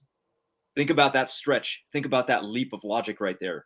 So humans' jaws shrank in size because of what we ate, deteriorated our jaw a little bit. Now our teeth don't fit very good. So therefore, this is proof we're apes related to chimpanzees. That's like saying, you and me and primates, we eat the same thing, so we're related. Whoa, wait a minute. We digest those foods very different. So did you ever think about that? Like, those are two different things. We might eat the same thing, but everything about that food through our body is broken down completely different. So again, looking at one thing and ignoring the major difference that matters far more than the similarity aspect. But now let's go on. Now I'm ready.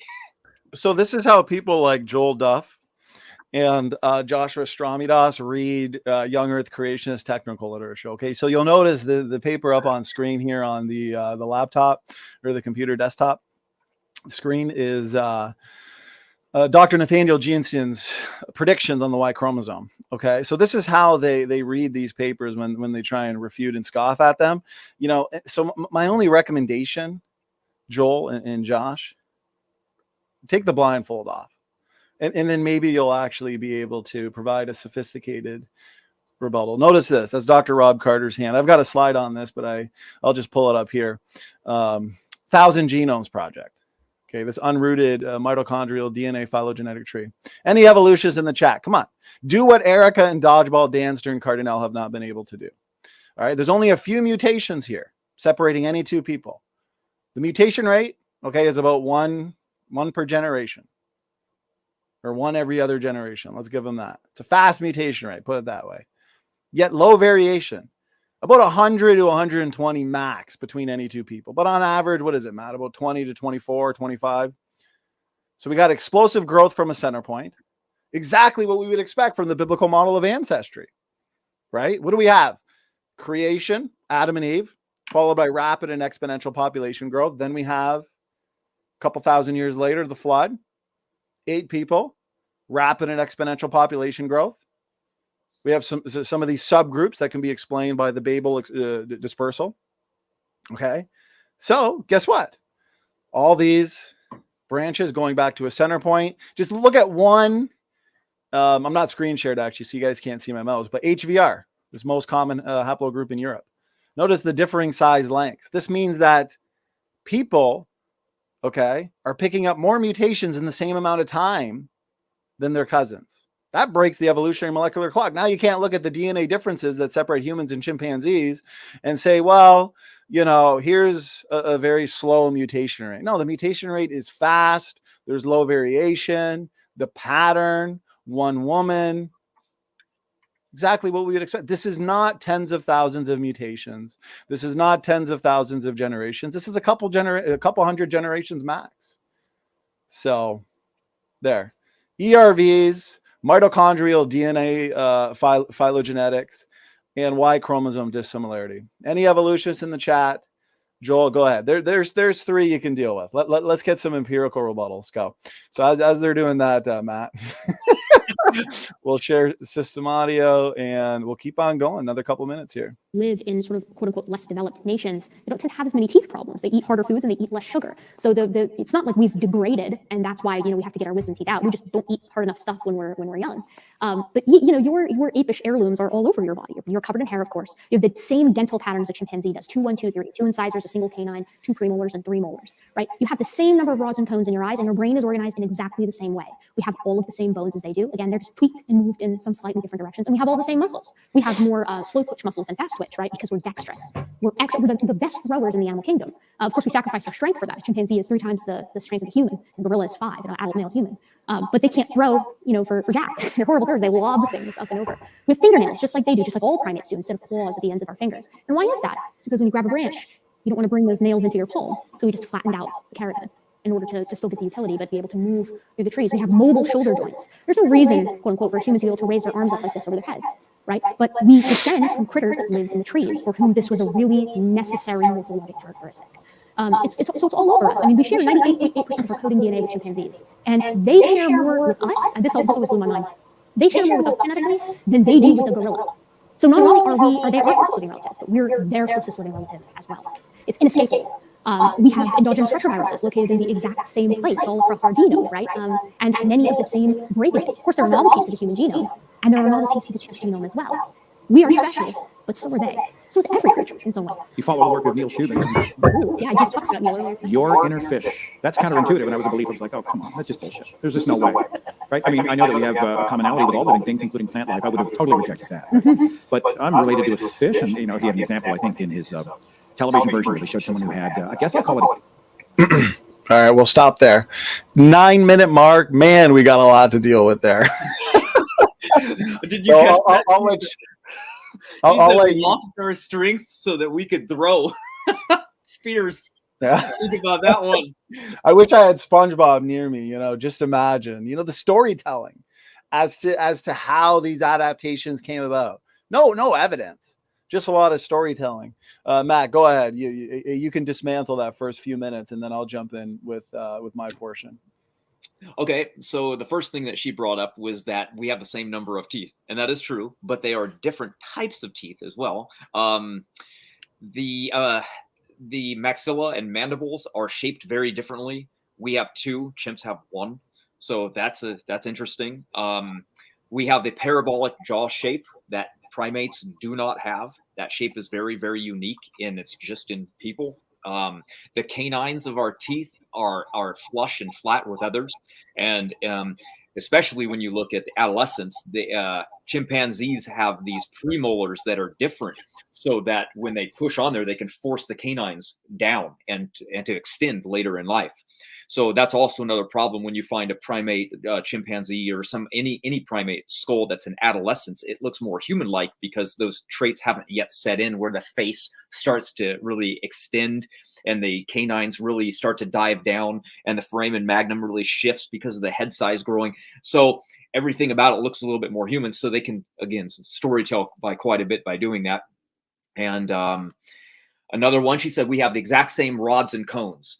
Okay, so let's just go with that. By the way, the numbers that in that sharing is huge, by the way. So that number is 100,000 to 344,000. So that's what's shared. That it could be anywhere within those numbers, and that means shared. And it could even be exactly the same. We could share. Oh, and by the way, that's just in the middle of the retina, by the way. So we could actually share the exact same number, but what really matters is where those rods and cones are inside the eye. Because if they're in different layers of the eye, then they're for a different function. And as you can see on these charts right there at the top, actually, with what he screen shared, is we are able to see better when it comes to reaction times. We can see things moving slower and faster. The vision of a human being is far better than any primate. So we can react to those things quicker when we see them. So imagine putting a chimpanzee in a race car that has to go around a track. If they had the dexterity to do it, they would do miserable compared to a human being, because our vision and our sight, even though the rods and cones are the same number, doesn't matter. The function of them is different because they're in different regions and they're concentrated in different placements throughout the eye. So again, functional differences created that way for a reason. So, let's see what next. What else did she say? I've got the screen shared too, where in your document you've got these pictures. Yeah. I these just findings suggest that humans were better able to integrate local visual information. So, right. Yeah. I'm going to go past that one now. I was just talking about that. Our ability, differences. It was a good study, but I put it in the document. Everyone can read through the technical stuff later if they want to. We're just going to cover the kind of fun thing rather than delve real deep into it. I'm giving you an overview. She said our brains are essentially the same. It's 6 minutes 55 seconds. That was pretty funny.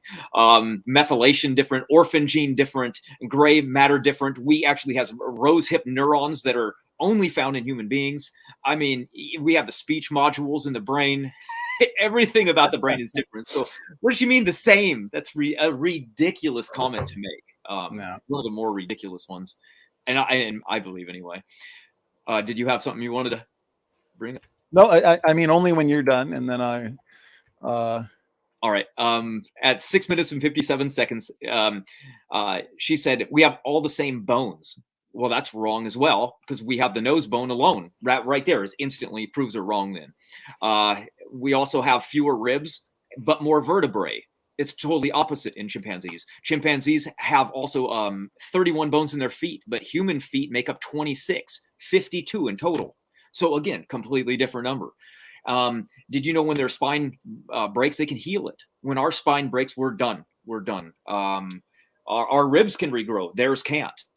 They have no rib regeneration. Kind of odd that God said he used our rib to make Eve, and our ribs can actually regrow. Kind of what are the odds that ancient sheep herders knew that one, huh?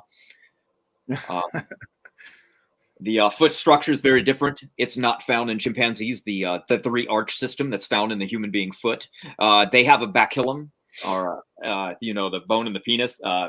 Human beings don't have that. Ours is an organ, an actual organ. So I don't know how we lost an actual bone and then evolved an organ through mutation slowly over time to replace that. Like, was there no sexual reproduction during this time, or did it happen just overnight for a generation? Was it just born with that ability?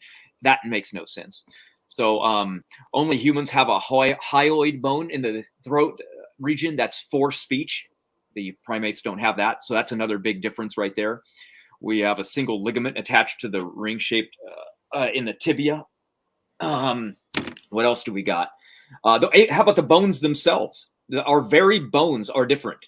The chimps have bones that are densely packed with microfiber structures that are strong and spongy, but human bones Matt, aren't. I'm gonna stop you right there just to leave no stone unturned. So if you look at my screen, this is so funny. This again, okay. I mean, this whole team, Team Gutsick Gibbon, just the most unsophisticated responses. So this is what was their argument. Okay, notice this source up on screen. Humans are not even alone among primates in lacking a baculum. Although most non-human primates have one, tarsiers do not, and neither do two groups of New World monkeys. But a penis bone is present in all the New World monkeys and is universal among lemurs and lorises and in Old World monkeys and apes. So we're talking about our closest cousin, right? The chimpanzees and the other great apes. Okay, where we've got that difference in the baculum, right? We don't have a baculum, and yet they want to go as far down the tree as monkeys. Yeah, monkeys. It's like, way to just straw man the separate ancestry model. I mean, we're not the ones proposing universal common ancestry among primates here. We're showing you why, through a number of reasons, humans are not related to the chimpanzees and thus not related to any other, primate. They would just call, the great apes, like the chimpanzees, the orangutans, the gorillas, non-human apes. And apparently we're human apes. But do you? Well, I mean, it's special pleading. Well, I mean, we got this monkey here that lacks a baculum, so therefore maybe humans lost theirs at some point. Since right, it's always about a loss of these structures at some point during the split. So I just wanted to bring that up. What's your thought on that, brother? And then go ahead. I want them to actually critically think about that and go backwards in time from chimpanzees and humans and to a common ancestor. Okay, so that common ancestor had to dodge all of the, gorillas, Pongo. It had, like, what did it have? It obviously had the baculum, right? So then it got to us, and then there was the split. And then we somehow lost it down our line somewhere, right? That was what they would have to say. Well, that's not much to lose, but it's a whole lot to gain, isn't it? A gaining of an entire organ for reproduction. It's not like we needed to gain the organ for, some trivial thing like to grow extra long hair, maybe our hair on our back or something like that. We're talking about a sexual reproductive organ had to be gained somewhere. So it's not just the simple loss of something, it's the gain as well. So that's why the common ancestor, well, guess what? When we look in the fossil record, what do we find with these things? That's a good way to distinguish, right? What is a primate and what isn't? Well, look at Go ahead. Well, Godzilla Freak in the chat says, and the chat's moving quick. We got over 90 people, so I just want to get this in quick. He says these similarities that supposedly distant parts of the tree, even when we look at just primates, are actually an argument for separate ancestry. Exactly. Like their supposed response, just like back to the Y chromosome dissimilarity. Maybe this, maybe that. But with no mathematical model, with no predictions, it's pseudoscience. You guys are going to have to do a lot better than that. Anyways, keep going. I just wanted to point out that comment. Yeah, no, I mean, that was one of the things that evolution made as predictions about common ancestor to human beings. Remember, they thought Neanderthal was a primitive non-species to human being, right? A totally different species. And well, guess what? One of those things that we could look for would be that bone, but they don't have it. So we can go back. How about Denisovan? Do they have that? No, they don't have it either. So we can go, oh, these are in the human line, the lineage. So we know from DNA, but if we didn't have that, if we didn't have the genetics, how would we be able to look in the fossil record? Well, that was easy. See, the first couple species of Lucy were all female, right? The same thing with the new find that we just discovered, this Sediba. Unfortunately, it's female. So we can't find that bone to determine whether or not what category it falls under, right? So that's why so much storytelling can be done. They literally went to that cave and put a stick of dynamite in there and blew it out so they could get in. So they put an actual bomb in there and exploded. And then the pieces were everywhere. And then they just puzzled it back together, mixing up everything they could to get something. That's the kind of science we're dealing with here. So how about our teeth? Our teeth are very unique, but they try to say that our teeth are actually the same. And but think about how we even use our teeth, not just for eating, by the way, but chimpanzees, primates, they show their teeth for hostility. And some of them show their threat as like a warning or a sign of submission. Why do humans smile at one another? Why do we show our teeth? The exact opposite reason. Exactly the opposite. So it's crazy. We've tried to show Erika a lot of these things in the past. It's like talking to a wall. It's fine. I mean, we're not going to get through. We know now why. She's like on Raw. She'll probably come out as a Satanist later, the same as him. But that's her thing. Like, she likes going to the atheist, anti-theist podcast and pagan podcast and thinking atheist groups, anywhere that she can tell her stories. So we know why she does it now. Well, Matt, did you want to explain why this visual we made is so important in understanding the different features? Yeah. These are characteristics and traits that we find in humans only. So when you're looking at these things, you have to say to yourself, like, okay, that's pretty neat and all. What are there, 12 or 13? That's quite a bit, but maybe there's more. Well, there are more. I just threw that together. That was just something that I wanted somebody to have, just to be able to, like, when Erika initially mentioned, there's no way to tell the difference between a primate and us in the fossil record. I was like, really? I can think of a lot of things off the top of my head, and that's what I made up. So are there some missing links or any apes that actually have some of these characteristics? Well, maybe, but they might only have one, maybe two. They're not going to have all of them. So this is what we're looking for. The best thing of all would actually be able to obtain DNA from what we think is a missing link that looks more like a primate. Because if we see that it has a chromosome fusion, it has the same number of chromosomes in us, well, that would be a very good indicator that this is probably some kind of missing link, an intermediary, or that would be great. But unfortunately, we have bones to play with, right? That's all we have.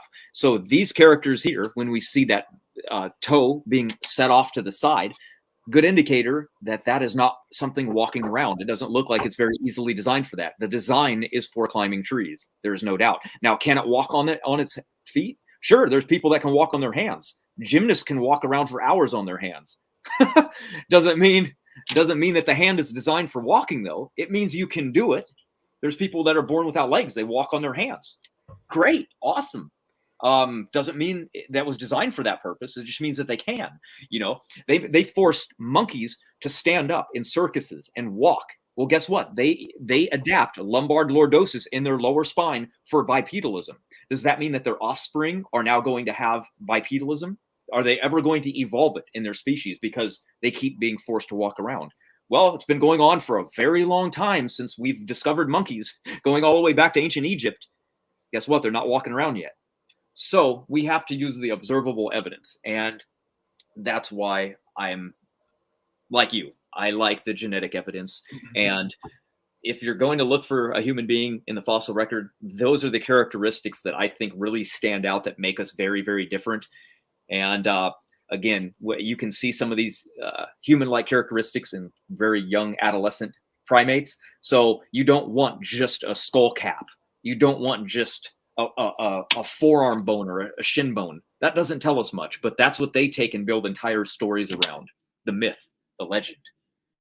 So, man, great stuff. Great stuff. So, you know what, Erika, and I understand why she's failing so bad. I mean, think about those that help her. Diaper Dino, you know, man, yeah. I mean, that guy's pretty worthless. Dodgeball Dan, the one trick pony, the one trick, maybe two trick pony. And I mean, who else? Mr. Wilford, who runs from debates with professional YEC geologists.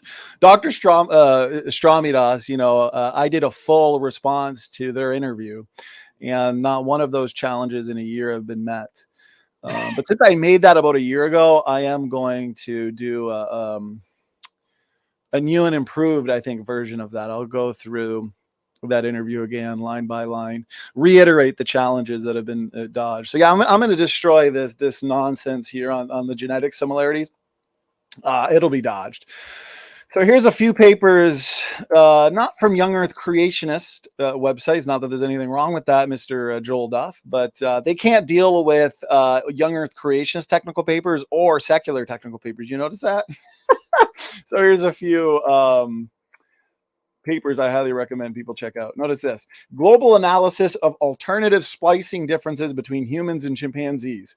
Surprisingly, 6 to 8% of profiled orthologous exons display pronounced splicing differences in the corresponding tissues from the two species. So even in, okay, so here's the gene expression. Even in similar sequences between humans and chimpanzees, we have differences in gene expression. We have differences when it comes to epigenetics. Okay, we have these differences when it comes to alternative splicing.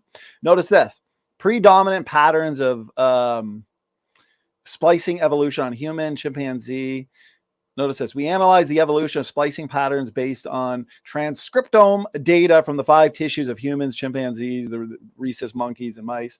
In total, 1,526 exons and exon sets from 1,236 genes showed significant splicing differences among primates. Show us a model of how these differences are. So even in the similar sequences, again, there's still differences. Okay, here's a number of additional papers, guys, that you can screen share. Check these out. I can put them in the description box. These are going to be all available on our new book. More papers on differences in gene expression. So I want to go through this here just to give it more of a layperson explanation of what we're dealing with here. Studies show that gene expression in humans is significantly different from the expression found in chimpanzees, especially in the brain, where one study showed that 90% of the human genes were turned on at significantly higher levels than chimpanzee genes. Exactly what we would expect. Different functions due to separate ancestry. That's why the design diversity model would suggest that the majority of genetic sequences, the majority of DNA elements are there for a purpose and therefore functional. The evolutionists want to say that the genome is no more than 10 to 20% functional max, even though I did a 2-part series with Dr. Fuzz Rana destroying all of their best arguments, okay, that have been put forth by like Dan Stern, Cardinal, and Erika in order to rescue the failed junk DNA paradigm, and that has gone dodged. That has not been challenged. Okay, so I can safely and confidently say the trajectory strongly favors genome-wide functionality, and the arguments that they have put forth, the arguments that Erika put forth in my debates with her, they've been refuted. It's time to counter the data and quit dodging. All right, so especially in the brain. Another study showed the brain DNA sequences of both species did not match evolutionary descent predictions for a common ancestor. Alternative splicing differences. Genes are encoded in pieces by the creator to increase their utility and functionality. The segments that code for protein are called exons, while the intervening regions are called introns. Before being used to make a protein, the messenger RNA copied from a gene is processed by complex cellular machinery that all evolved for no reason, by chance, because, evolution's true. They have no explanation for any of it. Cellular machinery that involves the splicing out of the introns in the RNA and the joining together of the exons. During this process, exons can be omitted, doubled, or even added in from another gene. As a result, a single gene, notice this, a single gene can produce many different variants, like a Swiss Army knife. It's like a multifunctional tool, what we're looking at the molecular level. This whole process is called alternative splicing. How did that evolve? Why did that evolve? And is tightly regulated according to the specific needs of the cell. We got these tightly regulated mechanisms embedded in the genome. The genome is multifunctional, it's nested, it's hierarchical, okay? Multidimensional. How did this all come about? Alternative splicing for a single gene can generate many protein variants depending on the gene. These splice variations fall under very complex regulatory genetic control mechanisms. In fact, the first such research in 2007 showed that alternative splicing differs significantly. Notice this, and I showed the paper earlier, differs significantly between humans and chimps. The authors of the paper state, and we went over that earlier, in such cases of distinct differences, the typical explanation is always rapid evolution, right? Since the split, there's been rapid evolution, and then that's it. Just storytelling and imagination. The researchers go on to say these layers of regulation have evolved rapidly. Wow, yeah, that really gives us an answer. In a 2018 paper using even more advanced technology, okay, throwing a different primate in the mix, the researchers found that in total, 1,526 exons and exon sets from 1,236 genes showed significant splicing differences among primates. We covered that in the paper directly earlier. The uniqueness of human was especially profound in that the increase in isoform inclusion levels, gene variants, showed a twofold acceleration on the human evolutionary lineage when compared with the chimpanzee lineage. Difference after difference, not to mention the Y chromosome dissimilarity we talked about earlier. The mitochondrial DNA is nothing alike compared to the two species. Okay. And this whole 98 to 99% genetic similarity, listen, it doesn't really, whether it's 98% or 88%, okay, there has to be a form of life that we as humans are most similar to. When God created humans and then the rest of the biological world, by definition, we had to be more similar to something. And it turned out, wow, we're more similar to the chimpanzee than the fish. Okay. But you know what? It's not 98%. It's lower than that. Okay. When you actually consider overall gene content, architecture, size differences, gaps, copy number variations. All right. When you consider it all, it's less than 98%. But at the end of the day, it doesn't really matter. Yeah, we're most similar to the chimpanzee, but it's not because of common ancestry, as we've discussed here. And they're always going to say that these differences have arisen since the split, and we have to assume evolution to prove evolution. We have to assume the split, and we have to account for these differences. I mean, what are they comparing? 2.2 billion DNA letters? You know, are they considering the non-coding regions? How different are the non-coding regions from the non-coding regions of the chimpanzee? You know, there's all these questions. They do a lot of guesswork. They leave a lot of data out.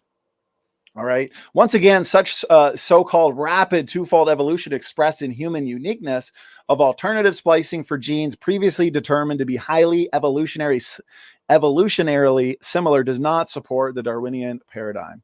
Notice this in the brain. Remember she talked about the brain, Matt? Gene expression differences in the brain. One of the first studies undertaken along the lines of reasoning was in 2003, in which 169 different brain genes were found to be expressed in a markedly different manner in human, chimp, and wait a minute, I wanted to show, okay. So if people want to like read these papers for themselves, you know, you can pause the video and get them, but I'm going to try and get them into the description box as well.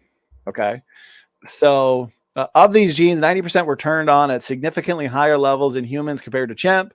The researchers reported the human brain displays a distinctive pattern of gene expression relative to non-human primates, with higher expression levels for many genes belonging to a wide variety of functional classes.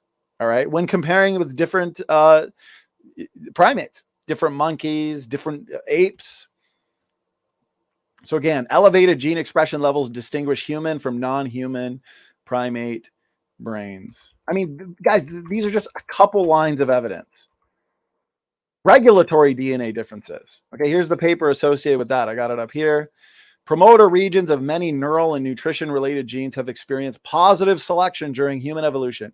Our results indicate that positive selection has targeted the regulation of many genes known to be involved in neural development and function, both in the brain, notice that, and elsewhere in the nervous system and in nutrition, particularly in glucose metabolism. It's not looking good for ape-to-man evolution, guys. Not only are genes regulated in networks and differently between humans and chimps, so are the non-protein coding sequences in the genome that regulate the genes. Wow. In fact, interesting data have also been produced from the analysis of differences in regulatory sequences that are DNA features that control how genes are expressed. One such study of regulatory DNA sequences are compared the control regions of genes called promoters, and they looked at humans, chimps, various monkey species. Promoters in the regions of DNA that immediately precede the gene and play a large role in controlling its level and rate of expression. Of those examined, 55 human gene promoters were found to be markedly different from those in chimps. Let me read that again. Human gene promoters were found to be markedly different. You see how much Erika leaves out in this video? From those in chimps. Many of these promoter differences were associated with the genes that control nerve cell development. However, many others were connected to genes associated with more basic metabolic activities like carbohydrate metabolism. Differences in regulatory DNA sequence, even minor variation, can result in what? Large effects. How did this all come about? How did this all evolve? It's storytelling, it's guesswork, it's imagination. The epigenome. We've got millions and millions of genetic switches in our genome that are just waiting to be turned on or off via environment. This extra layer of extra complicated information that we know natural selection, right, Matt, acts in the short term. How are we going to preserve life, for tomorrow? It's not worried about getting cancer from 50 years from now. There's no foresight, there's no mind when it comes to evolutionary mechanisms and change, but yet we got the epigenome. How do evolutionary mechanisms like selection and natural selection and mutations build that which requires forward thinking? We have these forward thinking mechanisms in our genome that points us back to the forward thinker.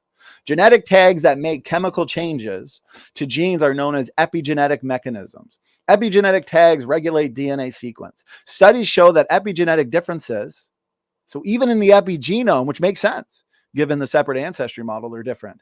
In human and chimpanzee brain genes are far too great to indicate an evolutionary connection, but rather reflect the creature to kind distinctiveness creationists would predict. A study on comparative epigenetics showed orangutans and gorillas, notice this, had more similar patterns to humans than chimpanzees. Again, the Y chromosome between humans and gorillas is more similar than between humans and chimpanzees.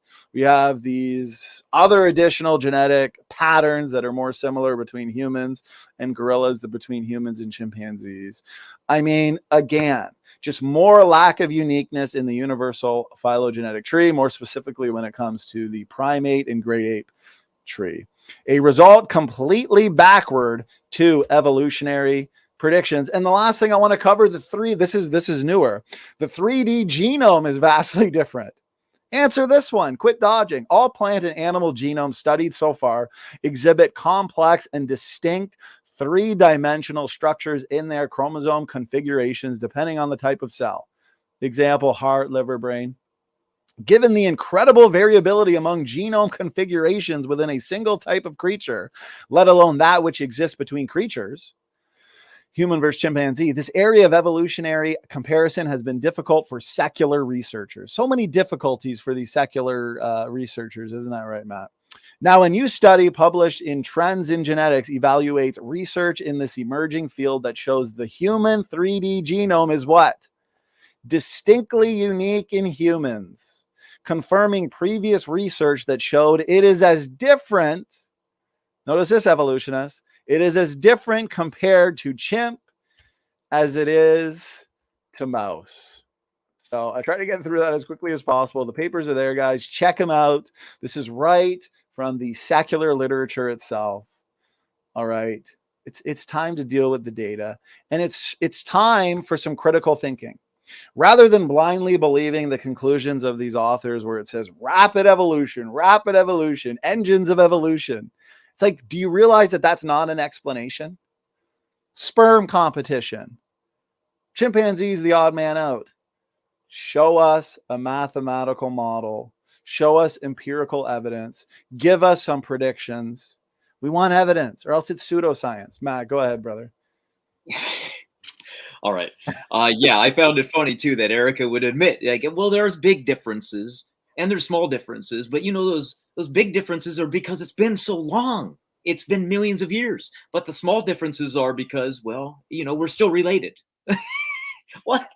So anything, it's ad hoc. You can just say, well, of course there's big differences. It's because it's been, you know, millions and millions of years. Well, why is there very few differences over here then? Well, it's because we're cousins. We're super related to one another. It's like, what? These things are just afterthoughts. It's because they didn't expect it, and now they have to come up with a reason for it.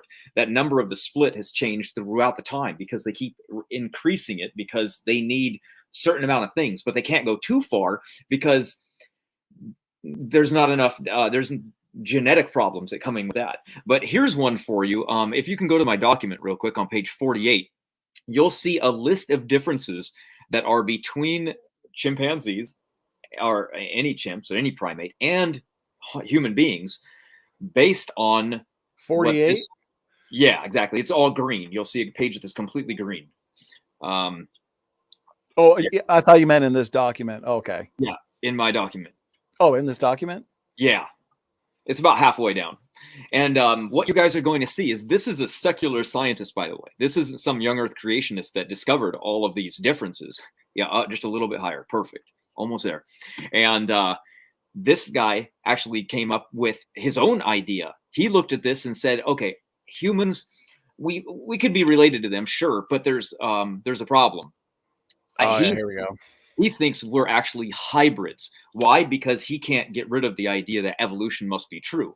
So for him, he goes, okay, I acknowledge that evolution is true, but there's huge amounts of differences. Too much so for us to only be related to primates. We must be related to pigs and primates because we're a hybrid between the two. So a chimpanzee mated with a pig and produced a human hybrid offspring. And that's he's a geneticist, by the way. And these are his differences that he discovered. Look at all that. Just scroll down. Tons of differences he noticed. And this isn't a young earth creationist coming up with all these differences. He believes in evolution and he sees the huge problems as well. And remember, going back, Erika thinks that our brains are exactly the same as theirs. She mentioned that. Did you know when they tested the brain of a chimpanzee, it ranked so poorly? It ranked below the age of a 2-year-old, right around there. So that means an octopus is smarter than a chimpanzee. It also means that a crow and a key, both of those birds have been tested, and their IQ was higher than a chimpanzee as well. There's also something interesting. It's called an African gray. It's a type of parrot who also doesn't have any close relatives with primates. So their ability to reason was supposedly evolved separately. Imagine that. So we have another example of these things that they predicted that, you know, oh, we're just right behind them. You know what I mean? I'm sorry, they're just right behind us when it comes to intelligence. Well, guess what? That's also been tested. So when they tested human beings on a general IQ test, 96% of all human beings fell within between 30 to 100 on the IQ test. About 68%, the majority of those people, actually within 15 points around 100. But a chimpanzee scored 0.1. And right below that, right there, this is the best one of all. They literally thought that the infinite monkey theorem was that a chimp could type Shakespeare. All they needed was enough time and enough monkeys. So they actually did this experiment. Could you imagine that's where your tax dollars went, by the way. So they threw a bunch of monkeys inside of their, their normal habitat to not make anything worse. They just added some more monkeys, but threw a typewriter in there and covered it so it would be safe, and hoped that monkeys would type on the thing. They eventually discovered, like, hey, I can hit these buttons. All they did was spam a bunch of letters. You can see the letters right there. They mostly hit a bunch of G's, and then they held it down until they eventually held a couple S's, and then just smashed it and then crapped all over it and threw it. So that was pretty much their ability to type out anything, as far as that study went. So that was a fun prediction. And but remember, Erika, our brain is the same as theirs. Sure it is. Sure it is. We're pretty much the same as them in every way. I mean, don't you go to the zoo, Matt, and stare into the eyes of a chimpanzee and think, wow, it's like a mirror. Yeah, it's pissing into its own mouth. Yeah. Unbelievable. Crazy. Yeah. And they're flinging their own fecal matter at one another and pissing in their own mouth. Yeah. That's exactly the same as us, Erika. Same exact way. Unbelievable. So what's the next part? Let me see where we're at. So we're at 9:03, brother. Did you want to get? I noticed we've got 7:23 here. Just keep going. Just keep going. Oh my gosh. Yeah, man, I made a lot of notes, didn't I? Jeez. Yeah. Okay. So we get into muscles. She said we have the same muscles as them. They're a little bit stronger than us, but they sacrifice this. Well, think about it. What is muscle tissue? Basically, it's elastic type of tissue, right? It's not very advanced. You can't have a lot of different muscle tissue. So having much diversity in muscle shouldn't be really too expected anyway. But actually, did you know when they lined up muscle tissue, guess what they found, Donnie? Exactly the opposite of us having the similar muscle as our kissing cousin, the chimpanzee. It was more like a monkey. That's right. Again, breaking the phylogeny that they have with us. It actually wasn't very close to gorilla, the pongo, the baboon, or the chimp. Not any species of them either. None of them. That actually goes all the way back to a monkey. And only one species of monkey, too. I forget which one it was. But nonetheless, again, phylogeny messed up. Right? If you're going to say this is our cousin and we have the same muscles as them, okay, back it up. Where's your evidence? And then you search for it. Guess what? Oh, look at that. It's not the same. And we're more same with something else entirely. Brilliant, brilliant, Erika. But I digress. On 7 minutes and 23 seconds, she says that primates can't throw things overhand like we can. Well, Erika, yes, they can. And they've been witnessed doing this. And not only can you see this actually taking place, but they've actually done an experiment, and they actually observed this in Africa with 22 different times. Researchers documented wild chimpanzees on the African savanna fashioning sticks into spears and hunting and using them and throwing them overhand. And here's a video of one here. You don't have to click on it now. Just for the audience later who might want to do this, you can actually click on one using a stick like a spear and using it in an overhand motion to stab through trees and try to get a bunch of ants out of a stump of a log in a tree. So that's pretty funny. You mean actual observable evidence and not just storytelling or hypotheses with literally zero support? Like actual observable evidence. Wow. Like, yeah, contrary to what she said. This girl's a primatologist. This is her specialty, by the way. Didn't even bother to look it up. She just was told the story. Oh, humans raise up our arms because we left the trees, and there's no reason to raise our arm ups. That's what she said. There's no reason for humans to raise your arms up. Oh, really? There's no reason to wash your hair or comb it. There's no reason you would actually need to raise your arms up to put a shirt on or to reach something out of a cupboard. You should try to live 24 hours without raising your arm up sometime. That means you better go to the cupboard and put all your food down because you can't reach up to grab it, by the way. So, I mean, think about that leap of logic where we don't need to raise our arms up anymore because we don't climb up trees. That's just absolutely insane. Well, that reminds me too, Matt. What's their best explanation for the hyoid bone, the variant that humans have that actually allows for speech and language. Primates have the bone, but not the same version, different version. They like to play semantics, right? Well, I mean, they still have a bone. Well, it's a different version, guys. Yeah. There's no speech and language associated. So, those massive gaps, in anatomy and so on and so forth. Yeah. What's their story on that one? Well, they go, okay, well, of course they have the bone, but because they need to make sounds, right? They need to have some kind of a noise to make to warn others when there's an impending danger, mating call, whatever the reason, there's going to be something there to make a sound, right? But ours is there, created, designed for speech. Theirs is not. So they go, it's okay, because they didn't need to do this. There's no need for that in their group of pattern. It's kind of like, okay, well then wait a minute. So there was a need for us, but not for them, even though we are related. Remember that. So why would there not be a need for them and a need for us when the exact same explanation is used for contradictory explanations? It just makes no sense. I mean, think about that mental gymnastics for just a minute, saying, well, they don't need that, but we did. Well, why? I mean, that doesn't make any sense. Of course they would need it. If we needed it, they would need it. So, I mean, again, just more story. It doesn't explain anything. Just saying we needed it, what does that even mean? That's just semantics. Again, there's no evidence for any of this.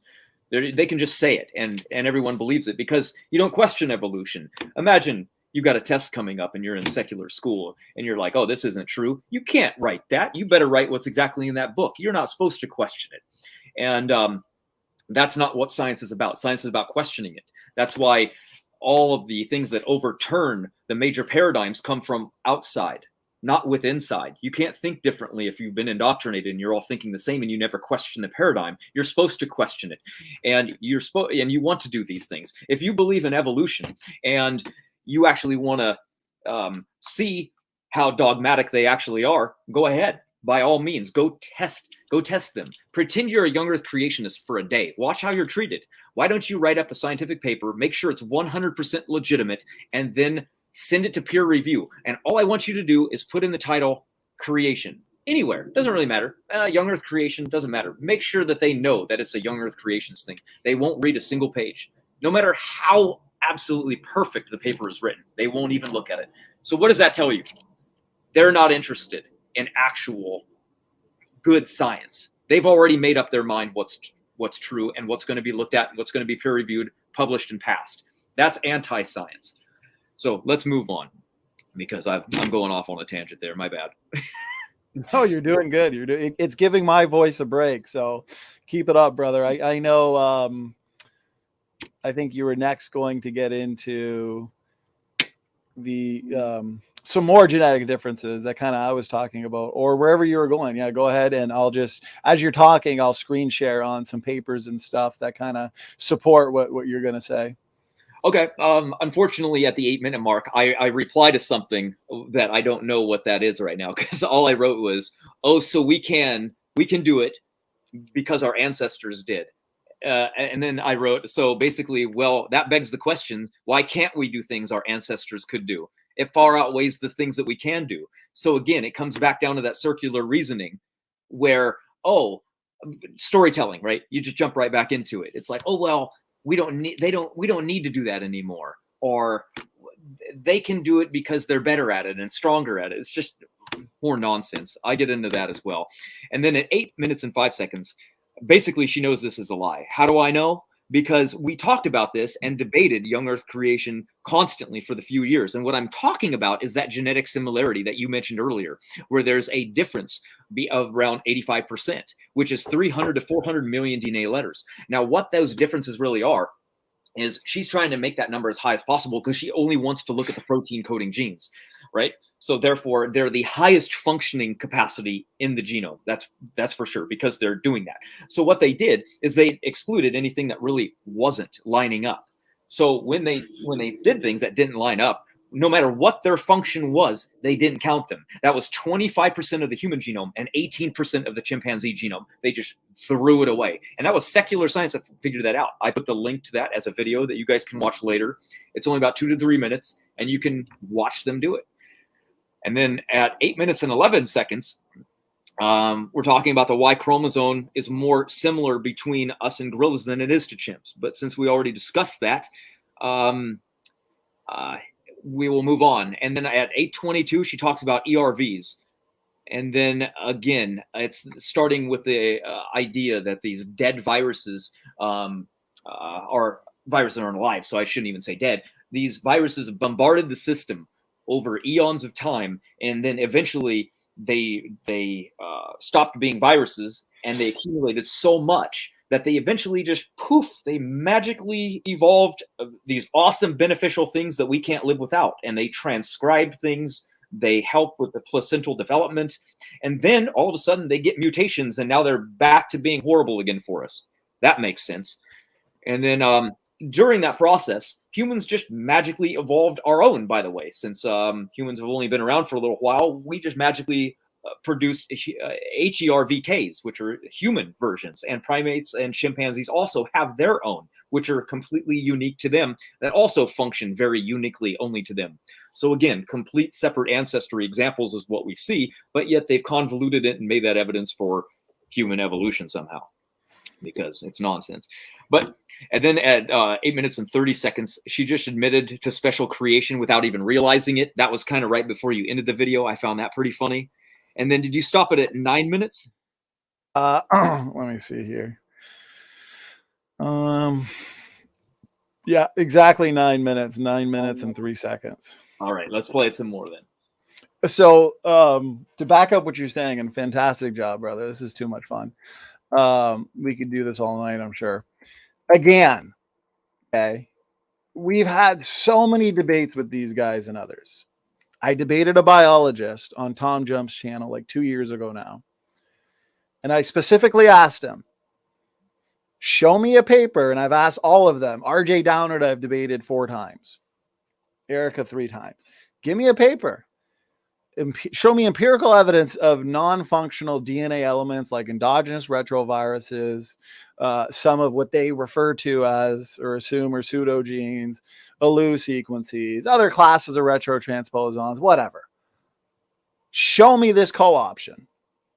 Because you know what, just saying co-option or engines of evolution, that's mere uninformative gloss. It's storytelling devoid of any real evidence. I just debated Luca Medugno for a few hours, formal debate the other night. And one of his main lines of evidence was ERVs. He couldn't show the paper. It was a great debate. I mean, no, nothing against him. I mean, nobody can show us this. Okay. And just talking about viruses in general, just viruses. Okay.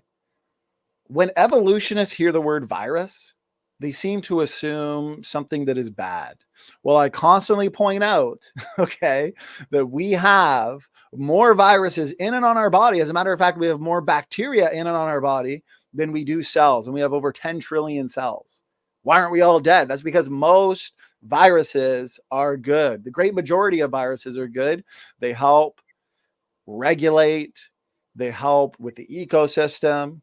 Okay, notice this from BBC, why the world needs viruses to function. Remember, it's all about function. The vast majority of viruses are not pathogenic to humans, and many play integral roles in propping up ecosystems. Others maintain the health of individual organisms, everything from fungi and plants to insects and humans. We live in a balance, in a perfect equilibrium. I think we'd be done without viruses. This is a virologist, Susanna Lopez, saying this. Okay, you wouldn't want to live in a world without viruses and bacteria.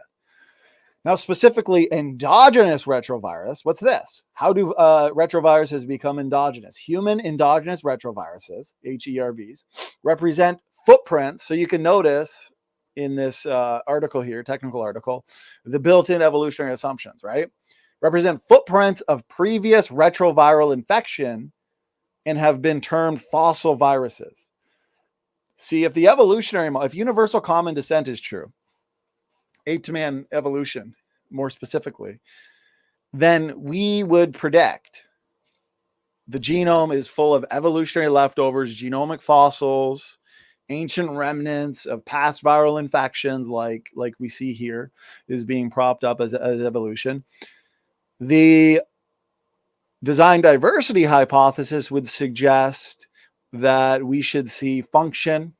We should see DNA elements that are there for a reason, that are there for a purpose, that are there to sustain healthy life processes in the cell.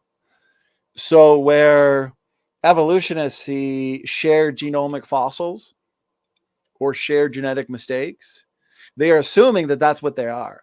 When it comes specifically to endogenous retroviruses, the real question is, are these really the ancient remnants of past viral infections over millions and millions of years? Or are they created units of DNA function? Evolutionists have never predicted function. They've always assumed they are just fossils. They are junk, not there for a purpose. But yet we see more and more data that comes out suggesting that a massive number of them are functional. And we're finding these functions by accident because they're not assuming function. They're assuming junk. We're finding them by accident. So imagine if we were to look for them with intention, right? Because we've only functionally tested very little of the human genome, including these retroviral-like elements. Okay, notice this. Switching sides, how endogenous retroviruses protect us from viral infections. Isn't that amazing? That God front-loaded the genomes of living organisms with not only pre-existing genetic diversity, right? Pre-existing heterozygosity, where we've got millions and millions of DNA differences in chromosome pairs. Right? God didn't say be fruitful and clone yourselves. He said be fruitful and multiply. That wouldn't make sense if it were meant to be carried out through cloning. So of course we should expect pre-existing genetic variation. Well, it also turns out that God front-loaded the bare gnomes, you could say, with variation-inducing genetic elements, with DNA elements that help protect us from viral infections, helping the immune system, help for a number of things. Long disregarded as junk DNA or genomic dark matter, endogenous retroviruses. And remember, the ERV didn't name itself ERV. Okay? Because the evidence suggests that these are functional units of DNA, okay, they should probably have a different name, because when you hear endogenous retrovirus, you automatically assume common ancestry. Okay, these are functional DNA units. Here's the thing. We know so little of the genetic language, the DNA language. If I were to, and I use this analogy frequently, I got it from Dr. Nathaniel Jeanson, it makes a lot of sense. If I were to go to Russia, I speak no Russian. If I were to go to Russia, okay, to be a proofreader, that's not going to make any sense. I don't speak Russian. I don't know how to read Russian. I can't write in Russian. So how am I going to be able to tell what is a mistake and what isn't? And that's how it is when you're looking at the genetics, because it's science fiction on a molecular level. Just 40 years ago, they had this mindset, one gene, one protein, one function. That's been overturned. Okay. We've discovered protein multifunctionality, protein moonlighting. I got papers on that in here. We understand that third position codon variation, we frequently discuss how it's not just there to tolerate error, it's functional in information flow as well. We see functionality on so many levels in the genome. Okay, so notice this. Long disregarded as junk DNA or genomic dark matter, endogenous retroviruses have turned out to represent important components of the antiviral immune system. So where evolutionists look to the genome and say, you know, this is a mistake, this is a fossil. No, it's premature. It's premature to make that conclusion, because for one, I've got a dozen papers here showing how important these so-called pseudogenes are. It's premature in the same way that it would be premature to go to Russia as a proofreader and say that's a mistake. I don't know for sure. Okay. These remnants of once infectious retroviruses, there's the assumption, not only regulate cellular immune activation, but may even directly target invading viral pathogens. Okay. If your model's better, Gutsick Gibbon, show us a paper on how these important functional roles came about. Because guess what? A viral insertion is more likely to disrupt genetic functionality and genetic information than make it better. Okay, if I had a painting here and I put a blindfold on and I started applying random brush strokes to it, I'm more likely to ruin the painting, not make it better. But apparently, these viral infections eventually adopted these important functional roles in the embryo. I mean, It's ridiculous. Not only regulate cellular immune activation, but may even directly target invading viral pathogens. One focus will be on recent advances in the role of ERVs as regulators of antiviral gene expression. Speed of sound. The other day, he's like, Standing for Truth. He keeps asking this silly question. I mean, we can't show him this. This happened millions of years ago. It's like they don't even see the built-in assumptions, right? It just happened. It's too long ago and far away. Then it's a fairy tale. Speed of sound. It's not science. Okay, you can believe that. You can believe in co-option, and I say believe with a capital B. You can imagine. It's not science. Junk, no longer junk. ERVs are integral and important components of immune responses. Right here, this sums up Erika's argument. ERVs have long been a go-to argument against ID from those who believe that our genomes are full of undesigned junk. An outgrowth of this view is that ERVs have no functional importance. And that shared, this is where they go to common ancestry, and that shared similar ERV sequences in similar genomic locations across different species. Yeah, we understand there are shared endogenous retroviral-like elements between humans and chimpanzees. That's why we would predict common design and therefore function. And that's what we find is function. End of story. You can say co-option all day. Without empirical evidence, it doesn't matter. And it's not just one or two ERVs that are functional. It's massive amounts that are functional. Regulating and initiating transcription, functional in the embryo, necessary functions. After goes this way of thinking, ERVs were clearly not put there for any purpose. Notice this. If this paper, this is commenting on the paper here that we were talking about. However, then ERVs frequently have important immune functions and they should not be presumed to be junk DNA. This defeats both the junk ERV argument against the design of the genome. It also challenges those who want to use the supposed junk status of ERVs as an argument for common ancestry. Well, we never predicted that it would all be junk. Show us where you predicted function. Oh, that's right. You can't, because you never did. After all, if ERVs have functions, then shared ERV sequences, notice this, because I know it's usually in one ear and out the other with the evolutionists, then shared ERV sequences in similar locations across genomes of different species may reflect functional requirements rather than mere common ancestry. End of story. Quit using ERVs, because guess what? Every time an evolutionist uses ERVs in a debate with me, they get exposed, because ERVs are actually confirmation of design diversity, LTR. The long terminal repeat element of an ERV has the capacity to exert regulatory influence as both a promoter and enhancer of cellular genes.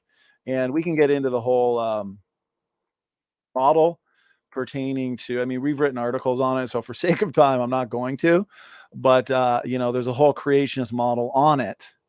But it is the function that's key. So here's some papers on pseudogenes.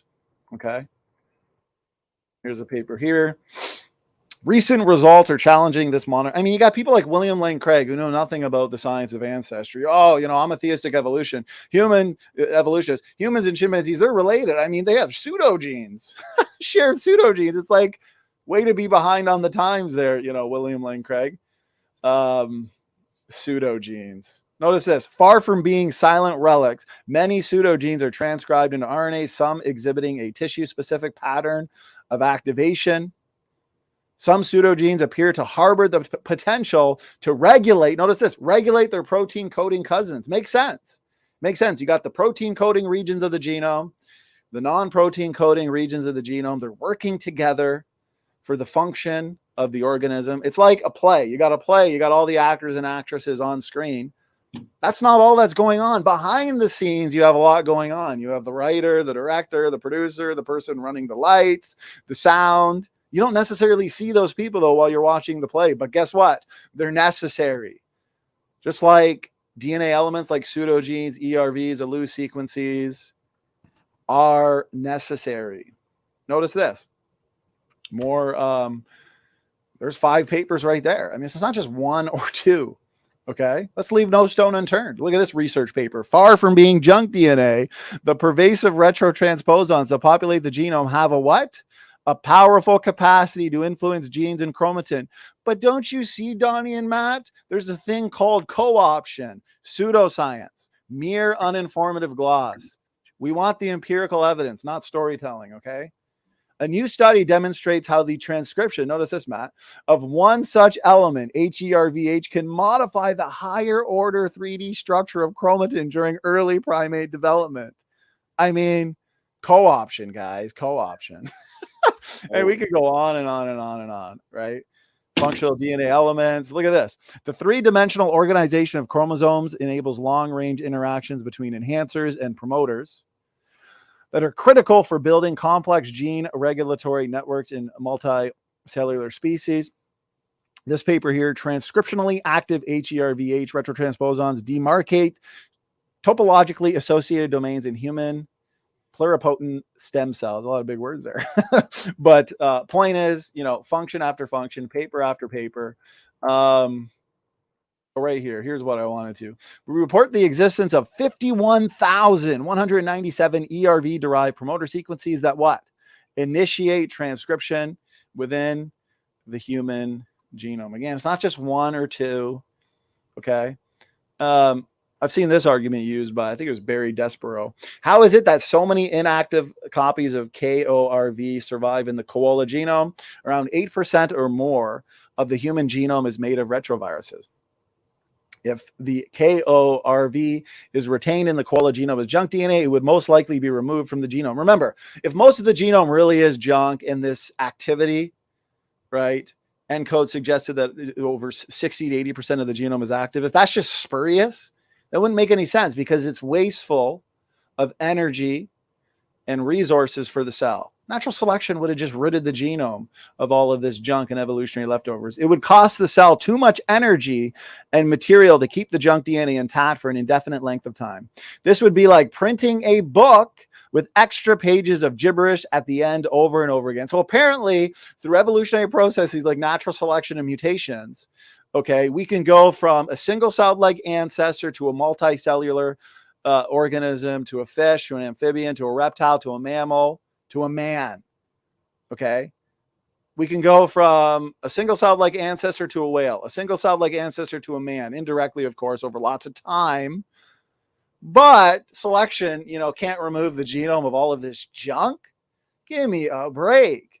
It's like they give natural selection limitless powers, except, here where it contradicts their model. Like, well, selection just kept it around. Just replicated all this junk because, who knows? It would be superfluous to keep junk DNA in the genome for such a long period of time without eliminating it. It is much more likely that ERVs such as KORV already had some function in the genome to begin with. And the last one here was, for sake of time, I've done full shows on the details of the creation model when it comes to these elements. But at the end of the day, they can't provide any empirical evidence for co-option. So, I mean, it's end of story. End of story. The retroviral promoters in the human genome, antiviral immunity, intronic ALUs, influence alternative splicing, immune response. I mean, we could talk all day on it. So, Matt, over to you, brother. I know that was a mouthful, but time to put that one to bed, eh? Yeah, got to finish off the ERVs. I mean, they're basically refuted with two logical things. Why would the body supply junk DNA, which ERVs are? Why would they supply with them functional? ATP. Why would the body utilize and give it energy if it doesn't have at least some sort of function? It's very wasteful, and ATP isn't wasteful. Your body doesn't want to waste energy where it doesn't need to. You're burning. Calories are very important, especially for the brain. So you're going to tell me that the body is now going to utilize and give the energy to something that has zero function, zero purpose. That makes no sense. Another good one is that, how about this? Endogenous retroviruses, there are some of them that actually attack viruses. Think about that for a minute. It's a virus that evolved to kill virus to itself and others like it. Think about that one. So again, logically, you have to wonder, okay, we got bombarded with a virus. It became useless. And then all of a sudden, it gained a function to now kill its own kind and itself. Not the best type of theory going on there. They didn't logically think that one through, I don't think. So, yeah, you pretty much covered everything I wanted to. I will check additional timestamps, but I think we're ready to move on. I'll wait for you to come back. I assume full screening me means you're gone. So 9:03, you will see how desperate scientists are to connect any and all dots to common ancestry. I don't know where we're at. All right, yeah, we can move on. Yeah, we're ready. And just for people who downplay junk DNA and the DNA function that we're discovering, confirmation of design diversity. Notice this slide. Just four things, okay? 4 points. The human genome is a complete storehouse of important information, and this negates the concept of junk DNA. Protein coding genes are largely a basic set of instructions within a complex of large repertoire of regulatory DNA sequence. Many more genes exist compared to protein coding genes that code for functional RNA molecules that are not used to make proteins but do other jobs in the cell. DNA to RNA to protein. Except RNA molecules are necessary for a million different things. Okay, so it's not always, well, the end stage functional protein, that's what's functional. It's like there's so much more than that. Only 2% of the genome codes for protein, and the rest is like a massive control panel, okay, controlling things, turning genes on and off, functional in development. We have all of these different developmental windows. Okay, where you have certain genes that are active and then redistributed somewhere else. And you have a gene over here that's controlling a gene over here. And it's, like I said, it's science fiction on the molecular level. A vast number of regulatory switches and control features exist in the human genome that regulates its functions. And we have dozens and dozens of papers that demonstrate this. So yeah, I mean, end of story. I'm sorry. It's just over for the evolutionists. So, all right, let's go to the next part, brother. So we got 30 more minutes, guys. Like I said, we're going to do a series. So we're getting through as much as we can in 3 hours. And Matt, I can't believe it's been 2.5 hours. Like time flies by when you're refuting evolutionists, right? Yeah, it does. It's easy. It's fun. It is. It's the same things over and over again. They refuse correction. So, all right, let me know if the sound's coming through. A gill? What would you call that? Pharyngeal gill slits. So it's fascinating to think about, but much of our face, including our inner ear bones, right? So your malleus, your incus, and your stapes, that allow you to hear the way that you do. In utero, they come from these primitive structures that in a fetus, in an embryo of the same age in fish, become their gill arches, right? So it's ontogeny recapitulating evolution. Right? In the same way, and I think this is very fascinating too, obviously we have tails in the womb. And when you don't properly terminate that tail, it can stick around and people can be born with tails. In dolphins and whales, so cetaceans, for a very brief period, I think it's about 2 weeks, they have little hind limb buds that grow and then they terminate and they reabsorb back into the body. Why would they do that if they didn't have an ancestor that was terrestrial? And in the fossil record, there's a critter called Indohyus, who's this little hoof mammal that ran along the coastlines where we find it in these ancient coastlines. It's got this little structure in its ear called the involucrum. And every modern whale and dolphin has it, and no other animal we know of does.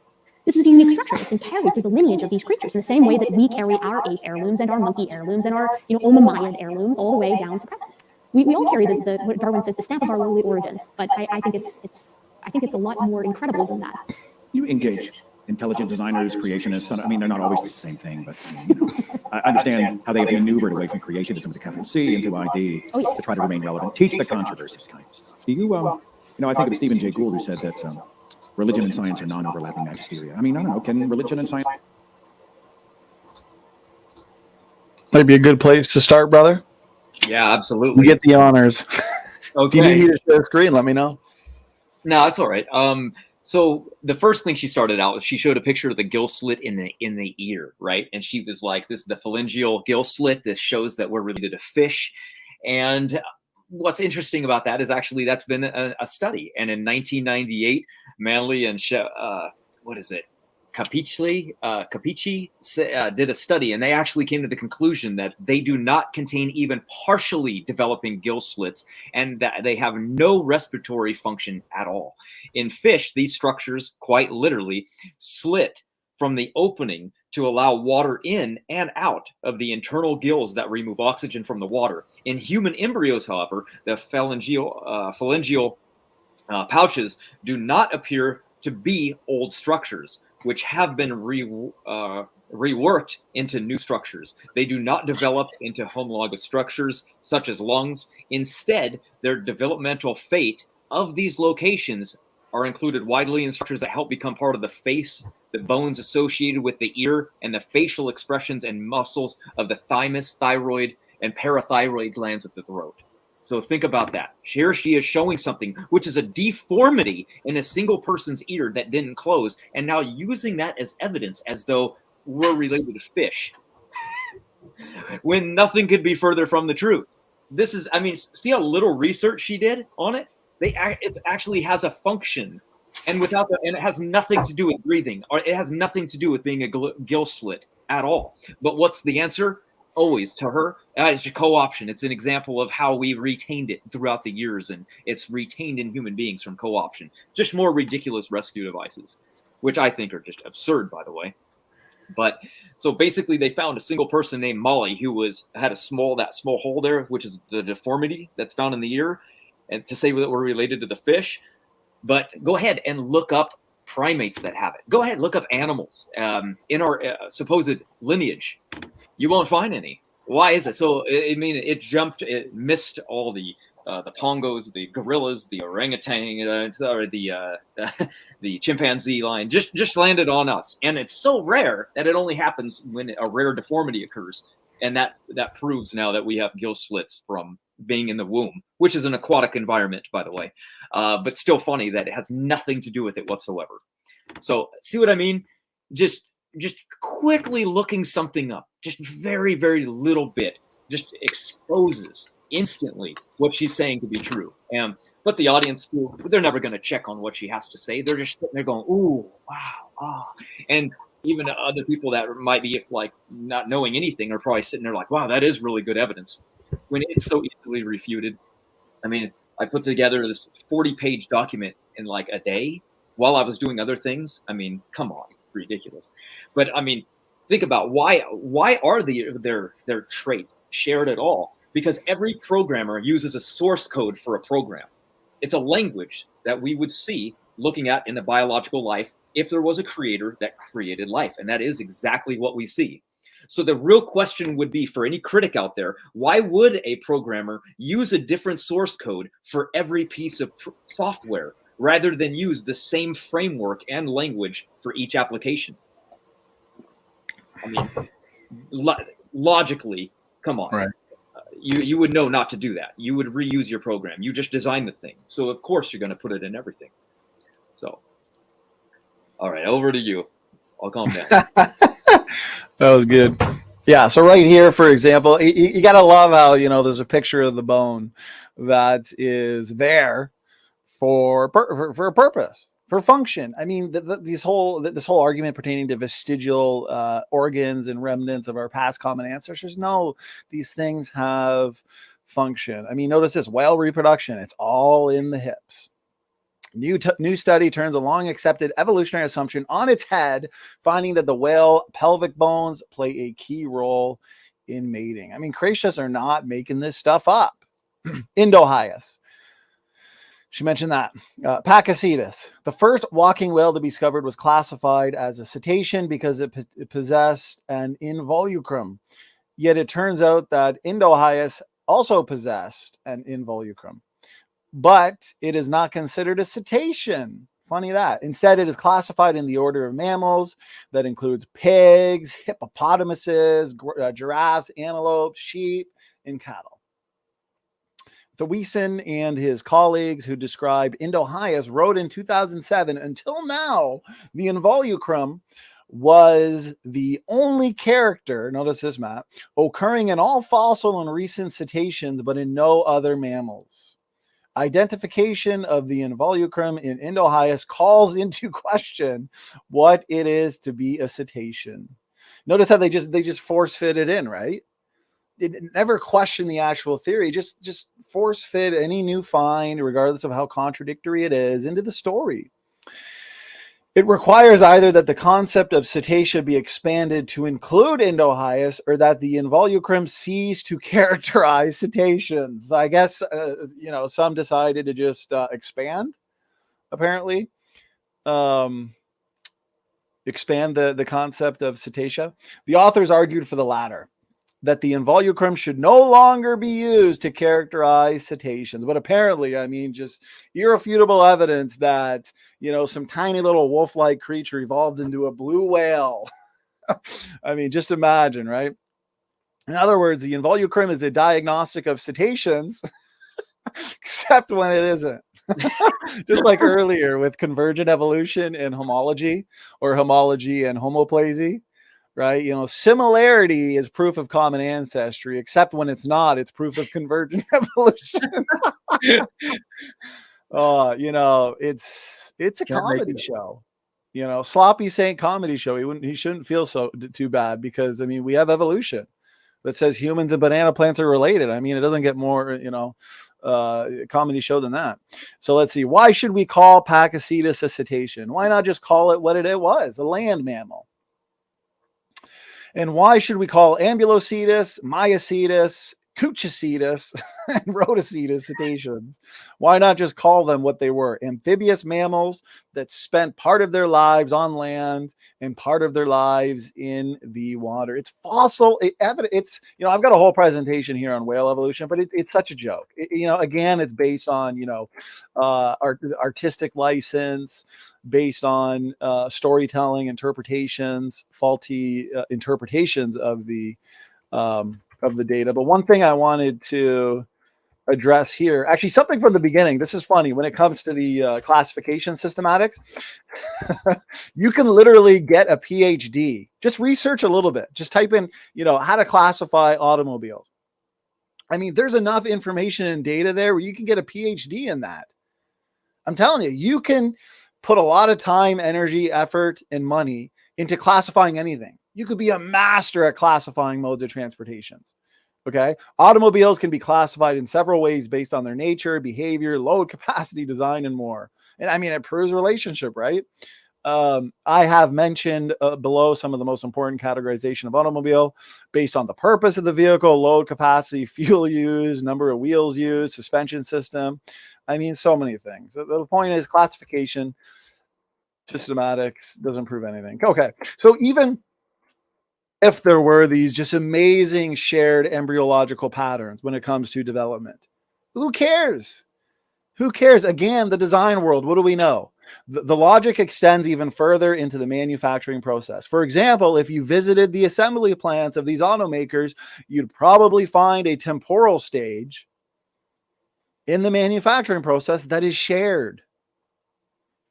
Despite the obvious differences at the final product level among Hondas, Chevrolets, and Mercedes, basic rules of efficiency and function result in similar stages of manufacturing. Whales and humans are both mammals, believe it or not. Is it a huge surprise that there may or may not be some, you know, similarities in the early stages of development? In fact, you'd probably even find shared elements in the blueprints for each of these cars. Why? Since the end products have similarities, the blueprints will as well, of necessity, have them as well. Okay?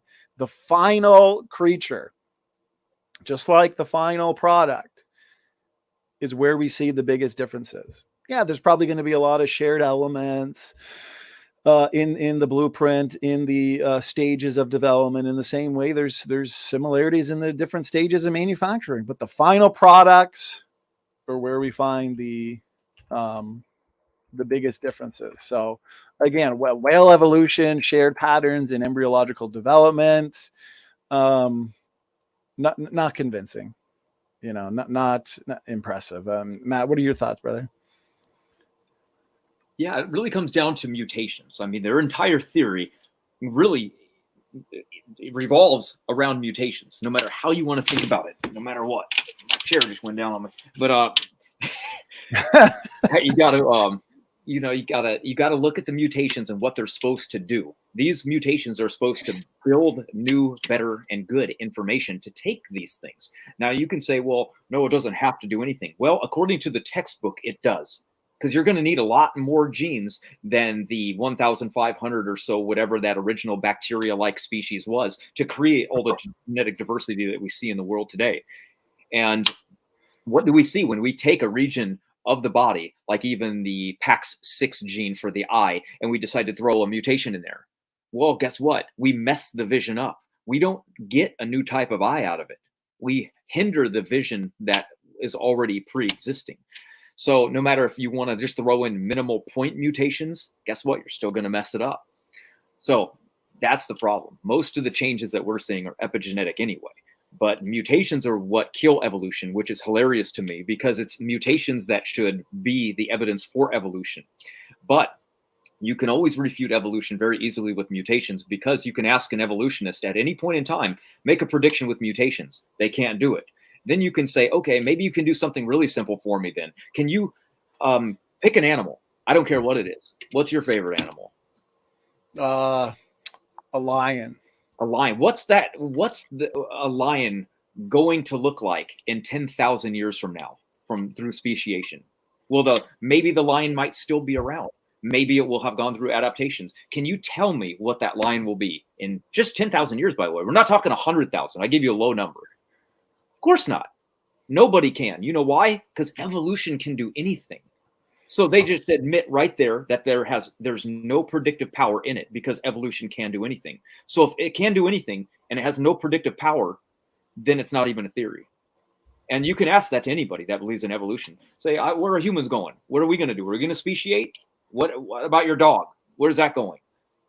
They can't tell you anything because evolution's blind. Like you said, it's blind. How can it guess the future? Well, it can't. Natural selection can't see it. We can't see it.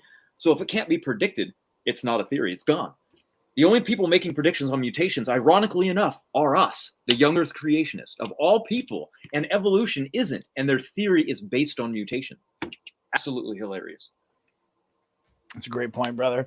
And that, I think, is going to bring us to the next stage, which we could pretty much talk for hours on, is how do we set a boundary? Where do we draw a line in ancestry? So I believe that she's coming up to that part. And maybe that's where we'll go. That's where we will refute her on.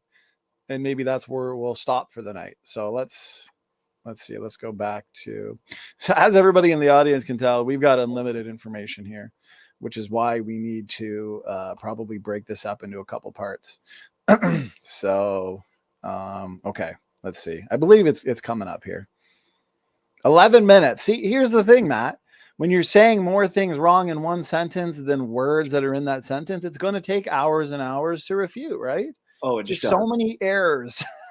So many. You can't. I mean, like every single second is another timestamp. It's crazy.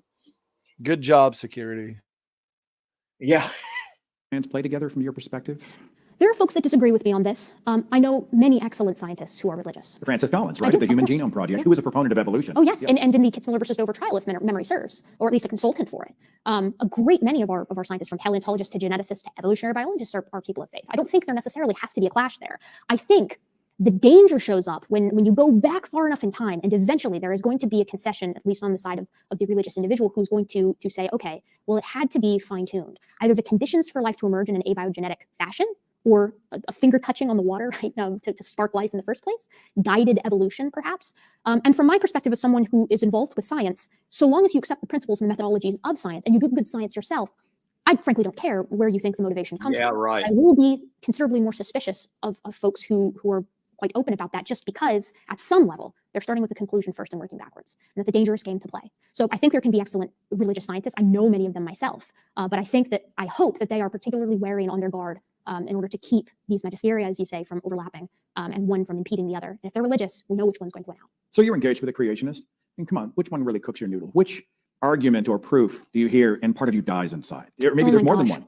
I mean, for me, so because I do human evolution, right, the biggest one that gets me is there are no transitional fossils. That's the one that kills me. And they'll look at the hominins, the 21 plus hominins that we have, and they'll say, well, they can all be categorized as either human or ape, which is hysterical because that's like saying that all of a dog lineage can be categorized as dog or canine, right? It's like they are canines in the same way that we are apes. But the lineage of humans, of hominins, going backwards in time, is so ridiculously smooth that on my trip to the Creation Museum recently, I noticed that they just frankly omitted several of them because they couldn't fit them into a box. Australopithecus sediba and Homo habilis and Homo rudolfensis, 3 hominins that have an intermediate brain case size between a human and this ancient, common ancestor between humans and chimps, but are definitively bipedal. So it's a creature that's walking upright on 2 feet. This bipedality emerges very early in with Ardipithecus ramidus. And then they've got this intermediate brain case size of approximately 500 to 700 cubic centimeters. So what do you do with that if you're a creationist? How do you cope with God creating an organism that is a perfect intermediate, as perfect as someone who is interested in evolutionary biology and paleontology could ever ask for?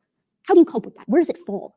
And as I've mentioned before here at the forum, the response to this is generally either ignoring it or something just outrageous, like saying, well, those transitional species are a mix of human and ape bones, actually, and they just look really transitional.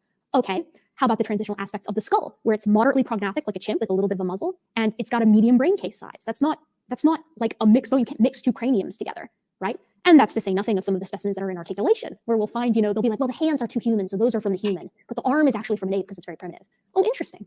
How come they articulate together like pieces of a jigsaw puzzle? Why were they found in articulation as if you would find a modern forensic scene, a skeleton that's still connected with its bits, effectively?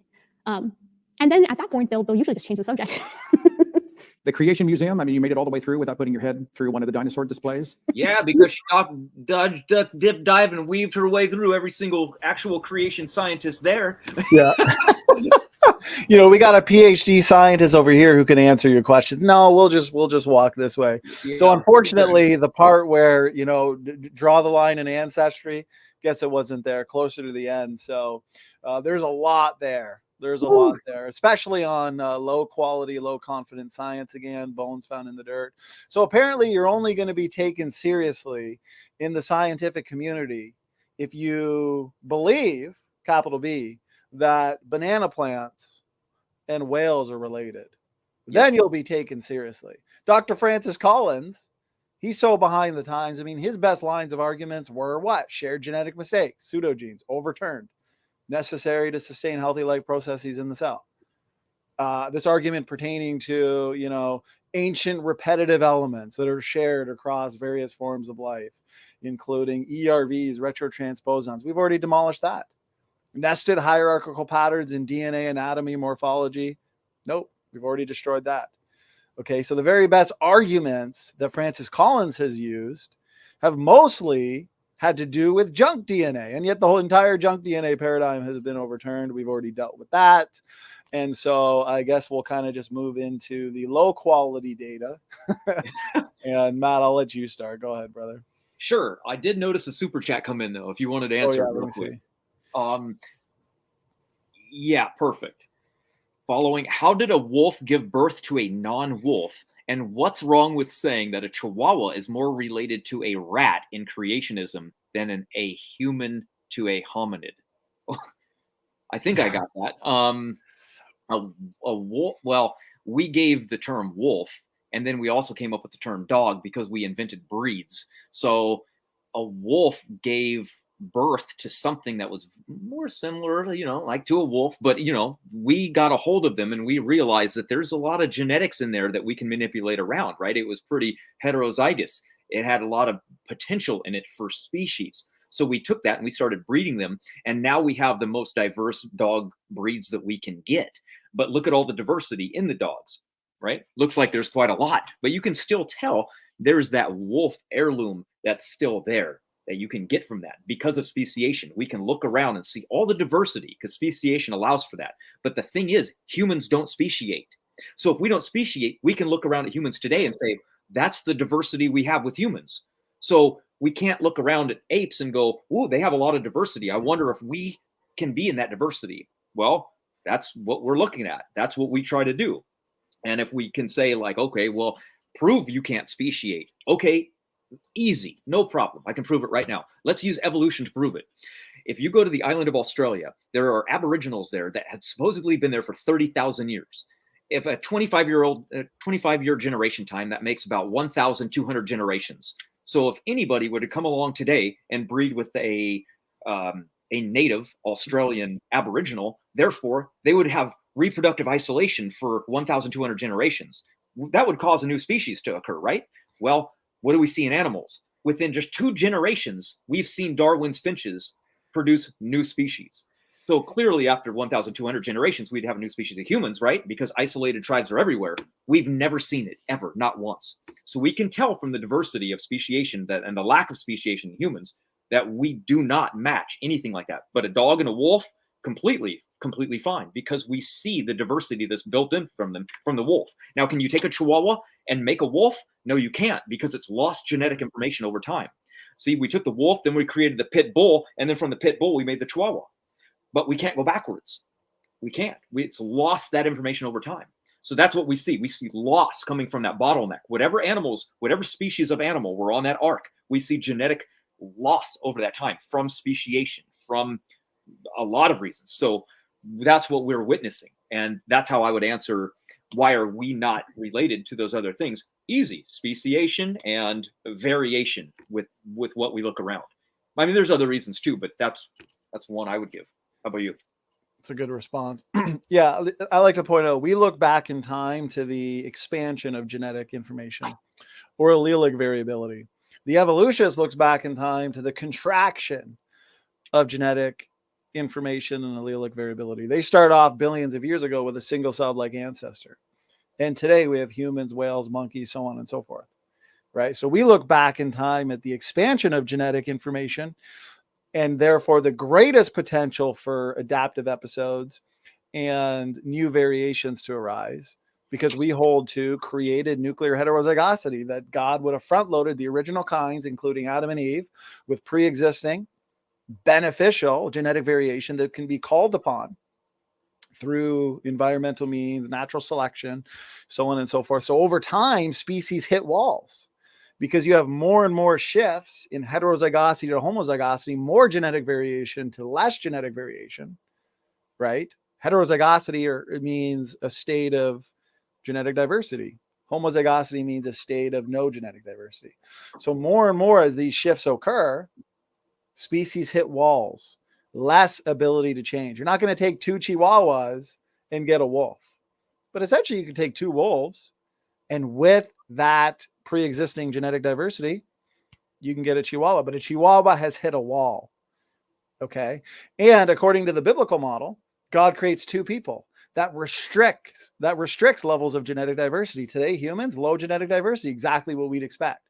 God creates populations of animals in fully functioning and working ecosystems. And so we would predict and expect mostly higher levels of genetic diversity, okay, in animals. And that's what we find, a greater potential for variation and speciation in animals rather than humans. And that's from the biblical base starting point. And that biblical base starting point leads to what? Accurate retrodictions and predictions. Therefore, it's not post hoc ad hoc. So yeah, good question. Good response, brother. And yeah, I guess we can move on to her next part here.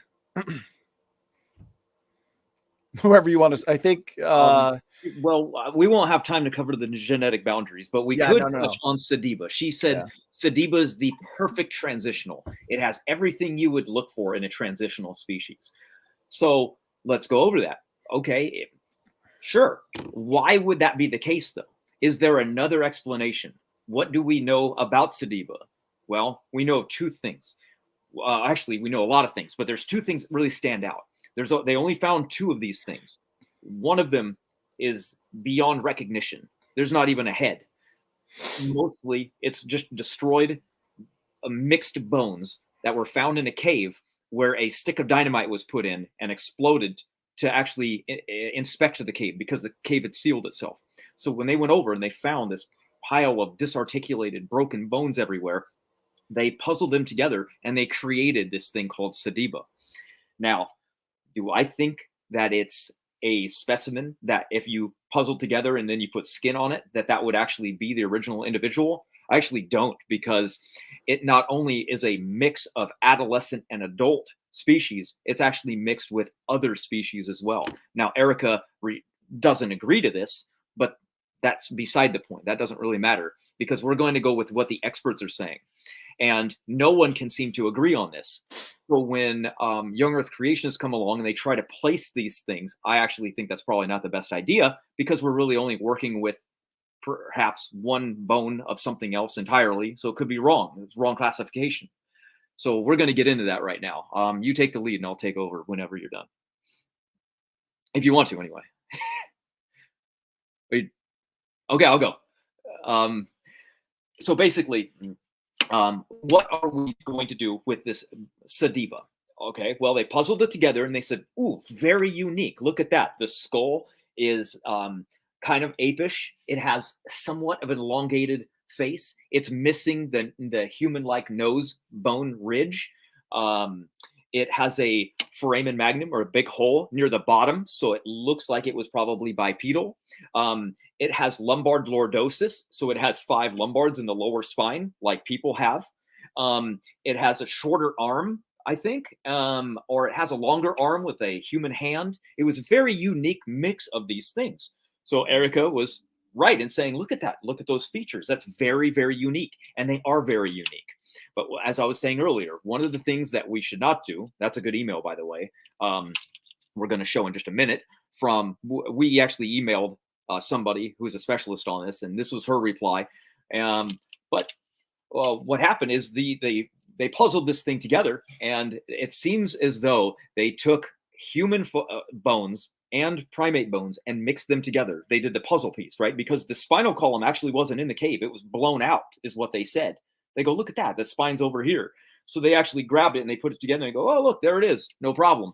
Well, there actually is a problem. You can puzzle things together like that. And when they go, oh, no, you can't. You can't put things together and have them fit so perfectly together. Well, what are you talking about? There was a baboon spinal column in Lucy for 40 years that didn't belong there. Of course, you can make mistakes. The mistakes happen all the time.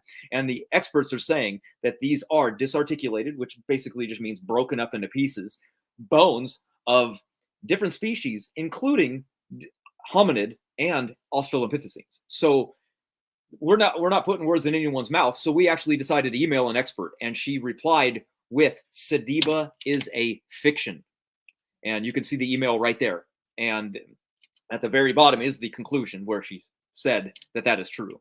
So if you want to go ahead and take over, this is definitely more your specialty, but I definitely like the subject now since I've looked into it so much.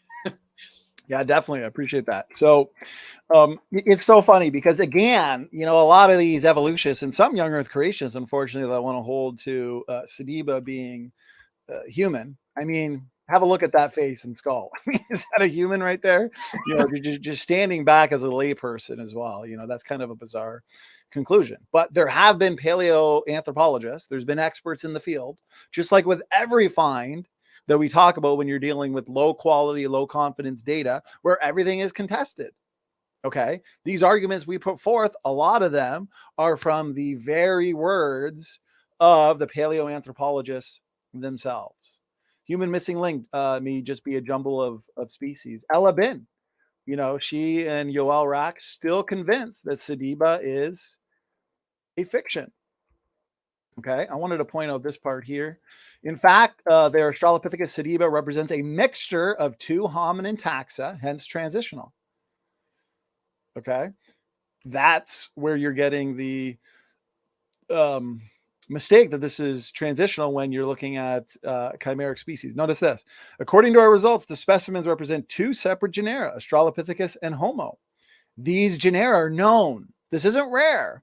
There's significant overlap in coexistence, okay? Australopithecines and Homo are known to have jointly occupied sites, as seen in several early South African caves, okay? So notice this. So one cannot rule out the possibility that Malapa also contains remains of the 2 it cannot be ruled out. Even in the paper that Paleologos put up as a so-called refutation of this, Ella Bin and Yoel Rack haven't analyzed that, but in that paper, I believe it was a Ritzman paper, they pointed out that the chimeric understanding of Sediba cannot be ruled out, cannot be refuted. Okay. And notice this, debate over Sediba. Like I said, there's debate, there's contention.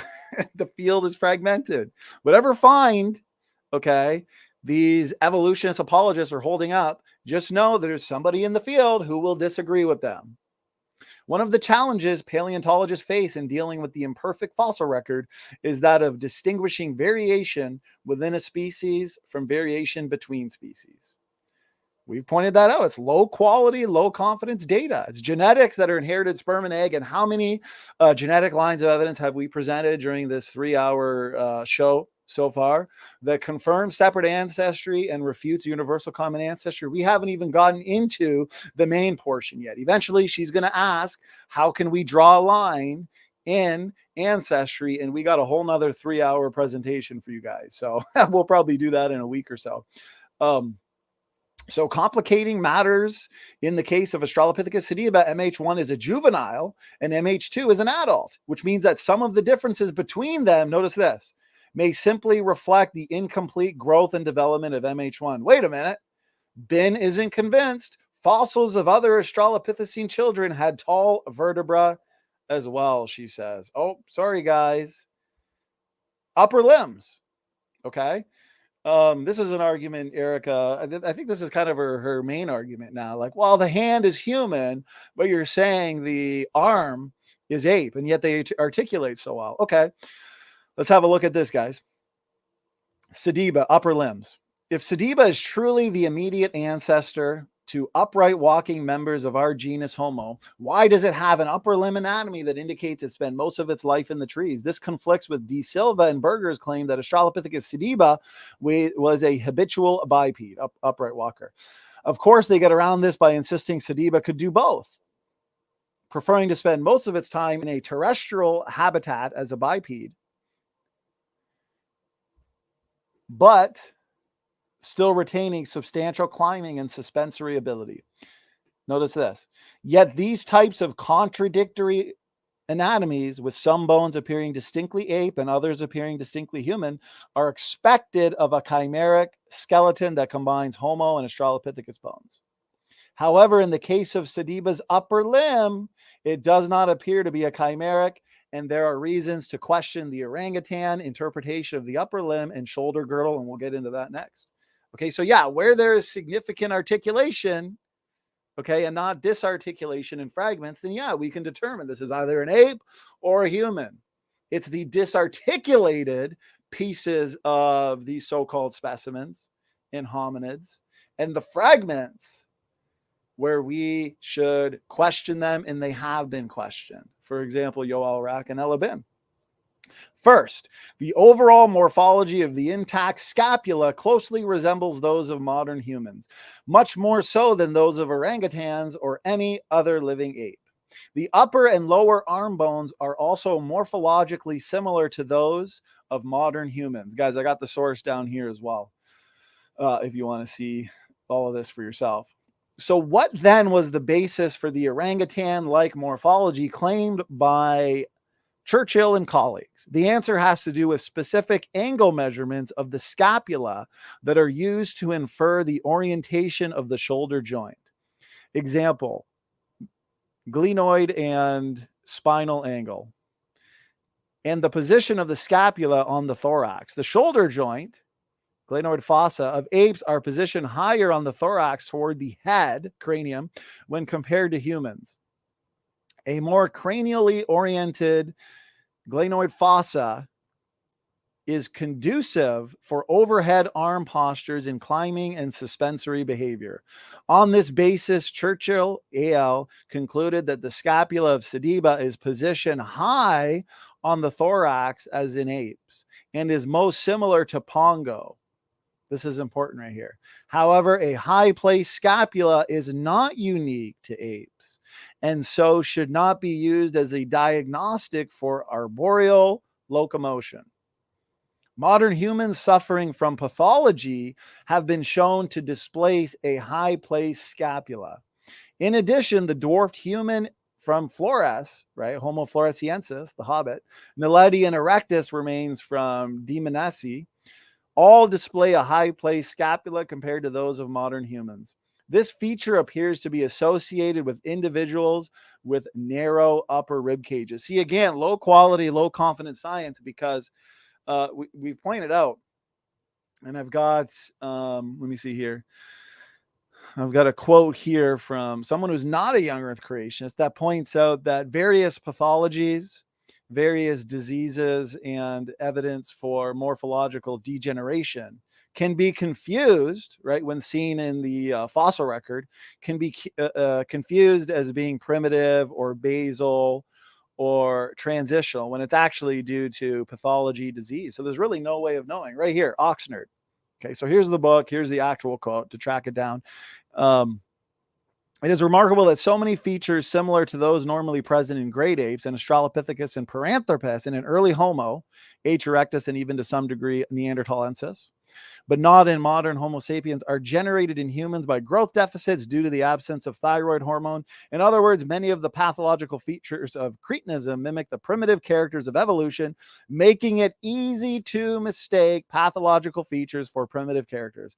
The differences can be disentangled by understanding the underlying biology of characters. So here's the thing. We're not just saying, well, you know, these certain bones, like let's say Floresiensis or Naledi, you know, these are cretinism. No, we're just pointing out the fact. Okay, it's an observation that pathology, disease, and morphological degeneration can be confused or misinterpreted as being basal or transitional, when in fact that's not the case. That's not the case. And when you have these subpopulations, look at Naledi, look at Floresiensis, look at Neanderthals. Neanderthals would be a combination of adaptation, longevity from their pre-flood and immediate post-flood ancestors, and degeneration. They were the most inbred people group that have ever existed. The runs of homozygosity are massive. They have these rungs of identical letters, very little genetic diversity. All these groups, including Erectus, lived in small people groups. Okay, you can fit all the Erectus fossils in the trunk of your car. Where's the evidence of their millions of years worth of existence? We know they were a sophisticated people group. Where's evidence for their civilization, for their campsites, campfires, things like this? They don't exist. Okay. So the point is the environmental conditions that they lived in. If you understand founder effects, okay, a lot of these anomalous features are due to morphological degeneration because these anomalies become fixed. So it's not like it's just one specific disease, like, oh, this one individual has cretinism and therefore all the individuals do. No, it is generation after generation where these anomalous features become fixed and you have a population. Okay, let's take Homo floresiensis, for example, where you have small body sizes, small brain volume. Natural selection will reduce brain size. Reductive evolution, it's well understood because brains are energetically costly. Okay, so when you're in an environment like an island where resources and food is limited, natural selection is going to reduce brain size. After a few generations, guess what? That feature becomes fixed. It's reductive. It becomes fixed in the population. The inbreeding, okay, leads to horrible things. These recessive mutations come to the forefront, phenotype being a reflection of the genotype. Okay, I want to read this part here. More questions arise when we consider the digital reconstruction of the MH2 scapula. Recall that the scapula was found in two separate blocks which fit together cleanly. Yet the scapula still lacked the acromion process. This is important because the acromion process articulates with the clavicle and plays a critical role in the orientation of the shoulder joint and the placement of the scapula on the thorax. To restore this missing portion, the scapula of MH2 was digitally reconstructed using an isolated acromion process, UW88103, of uncertain origin. It was found in an ex situ block separate from the scapula block, and it was from the opposite, the left side of the body. Despite its uncertain association with sediba, the isolated acromion process was mirrored and aligned to the right scapula of MH2 in a digital reconstruction. Churchill al. note, the right scapula lacks the acromion process. Thus, the left side of the acromion process was mirrored and aligned to obtain the best fit with overlapping preserved portions of the lateral spine. This is acceptable so long as the isolated acromion process belongs to the same individual of the same species, which may or may not be true. And that's a good point, considering the fact that we're looking at a mixed bone bed. The bottom line is that the evidence used to support an orangutan-like upper limb in sediba is questionable at best.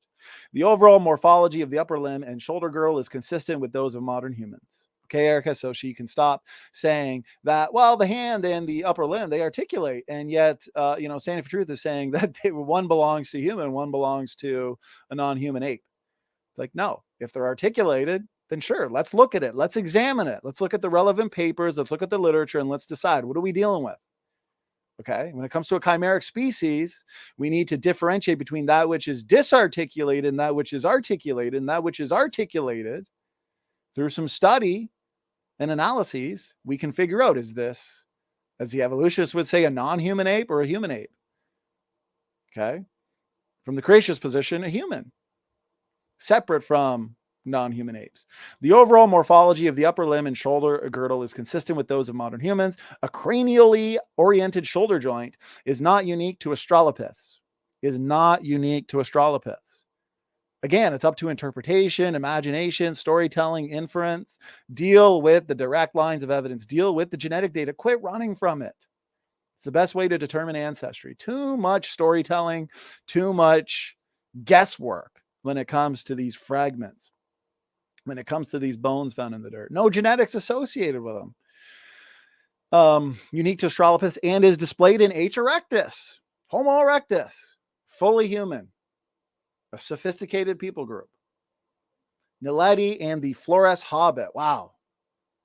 That actually fits perfectly. It fits like a glove, given our model of post-Babel dispersion, inbreeding, founder effects, genetic degeneration, morphological degeneration, all of which have been suspected by paleo experts to be severely inbred. Sediba's morphologically upper limb, human upper limb, is further supported by the unmistakable modern human anatomy seen in the hand.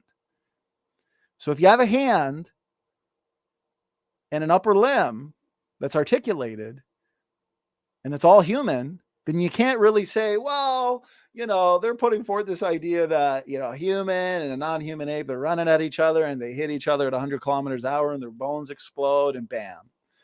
That's not how it works. Okay. Not to mention, I've got quote after quote where these paleoanthropologists admit that Homo and the Australopiths have coexisted, intermingled. Heck, those members of the Homo genera probably ate Australopithecines. Humans have eaten all sorts of things. No wonder we find the bones together. Sediba's morphologically human upper limb is further supported by the unmistakable modern human anatomy seen in the hand. Both the hand and the upper limb bones of MH2 were found in close anatomical association. Because they were found in close anatomical association, we can differentiate between that which is human, that which is, according to the evolutionists, non-human ape. Okay. But when it is disarticulated, when we are dealing with fragments and isolated bones, that is where, and just consider Ella Bin and Yoel Rak, for example, that is where we get the misinterpretation of identifying what it is, human or ape. But what's interesting is, even for sake of argument, if Sediba was a legit taxon, it's a dead end. It's been ousted. Australopithecus sediba, not likely human's ancestor. Temporal evidence shows Australopithecus sediba is unlikely to be the ancestor of Homo. New studies shake up human family tree. Right here, statistical find finds it unlikely South African fossil species is ancestral to humans. And we can go on and on and on. So there's one other thing I wanted to point out here. Matt, we're not going to have any voices for the next little while. Make sure to leave no stone unturned. And the next program we do on this, we're getting really, really in depth into the genetic related data. Okay, right here. Pleistocene hominid discoveries in Hadar, Ethiopia. The collection suggests that Homo and Australopithecus coexisted as early as 3 million years ago. Coexistence of Homo and Australopithecus. The coexistence of Homo and Australopithecus in early South African sites is not unusual. Again, the paper we were discussing from Ella Bin. Groundbreaking find. 3 kinds of early humans unearthed living together in South Africa. And this quote again, remember guys, Few sciences produce such abundant returns from so few fragments of fact as paleontology. Okay. You'll find Gutsick Gibbon arguing for hours against what we have talked about when it comes to chimeric species. Okay. But just know there's a paleoanthropologist out there that disagrees with her because the field is fragmented, it's contested, because it's low quality, low confidence data, low quality science. A fossil, a fragment, okay, is not inherited sperm and egg. Genes, traits, and genetics are inherited sperm and egg. And that is the best way to determine ancestry. Notice this. This is a great observation. Bernard Wood pointed this out in a book that I have on, it's a secular book on human evolution. Many have observed that while there are thousands of fossils of humans and their alleged human ancestors, there are relatively few fossils of non-human primates. The reason is quite simple. When a non-human primate fossil is discovered, it is not recognized as such, but is instead claimed to be an evolutionary ancestor of humans. Because you know what? Everybody wants to find the next big missing link, or the next big hominid find that can, help us understand the evolution story. But when they find, a non-human primate fossil, it's not as exciting. Or they will find a non-human ape fossil, a fossil that's in the line of the chimpanzees or gorillas or orangutan, and they will misinterpret it as being in the line of humans, because you know what? That's where fame and fortune is. And there's a lot of competition in the field of paleoanthropology. They will all admit to that. Okay, Lee Berger himself will admit to that. He's even admitted in a lecture that I watched recently that, yeah, most of the finds are very poor, disarticulated finds, fragments, isolated bones, mostly teeth, fragments from the skull. Okay, it's a sad field, and it's not really telling us much. And so, yes, when we do look at every single example that they can point to, you know what we find?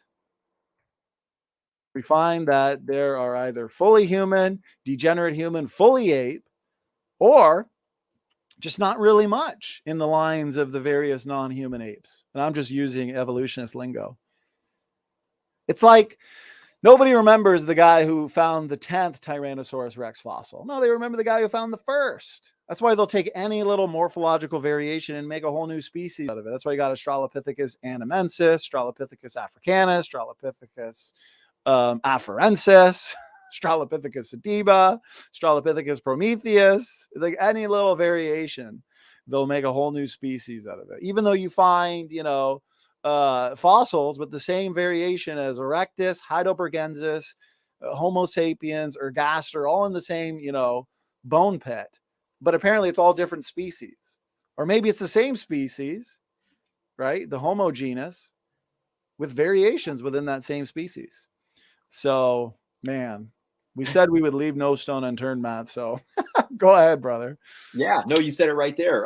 They actually, Lee Berger himself even said, yeah, we see like a lot of these primate species being around 3 feet tall, and all of a sudden there's a jump to Homo at 5.5 to 7 feet tall. Imagine that. The first humans he discovered in Africa, in the deepest layers, are 7 feet tall. The video will be on this channel soon as I update it. So that's an interesting one. Another one is a lot of the mindset that goes into paleontology and how we reconstruct something goes to the mindset that we have. So if we go back in time to the ancient Romans, they believed in demigods, and they believed that giants walked the earth. And so they actually, when they were, digging up dirt and building foundations for Rome and roadways, they actually came along elephant bones. They had never seen an elephant. So when they reconstructed it standing up. And in the middle of its head, it looks like there is just one hole, where they thought an eye went. So they actually thought they found Cyclops. And that's where that idea originated from, is they constructed these giant elephant skeletons standing and said, look, Cyclops. And it came down from their interpretation, their idea of what that thing probably was, with their already preconceived notion that demigod giants were walking around on the earth. So when you have the preconceived notion that we have growing up through school that evolution is true and must be true and there's no alternative, when we go into the fossil record and we see these little monkeys and we believe that that chart march of progress is true, the Darwinian idea, then what do we do when we find something that is a little bit larger in the head? Well, there we go. There's the intermediary. We can make that transition. So we can reconstruct anything. So basically that's what they've done. It's the mindset. It's the conclusion driving the paradigm, which is funny because that's what she blames us for doing. But we actually don't just go, yeah, God definitely did it this way, and we need to prove that that's true. No, actually, we take the scripture and we go, if this is true, let's test this. It's called a hypothesis. That's what we do. Darwin's actually the one that started with his father's idea of evolution being true from deep time and built it off of that. He was the one that started with the conclusion and jumped backwards.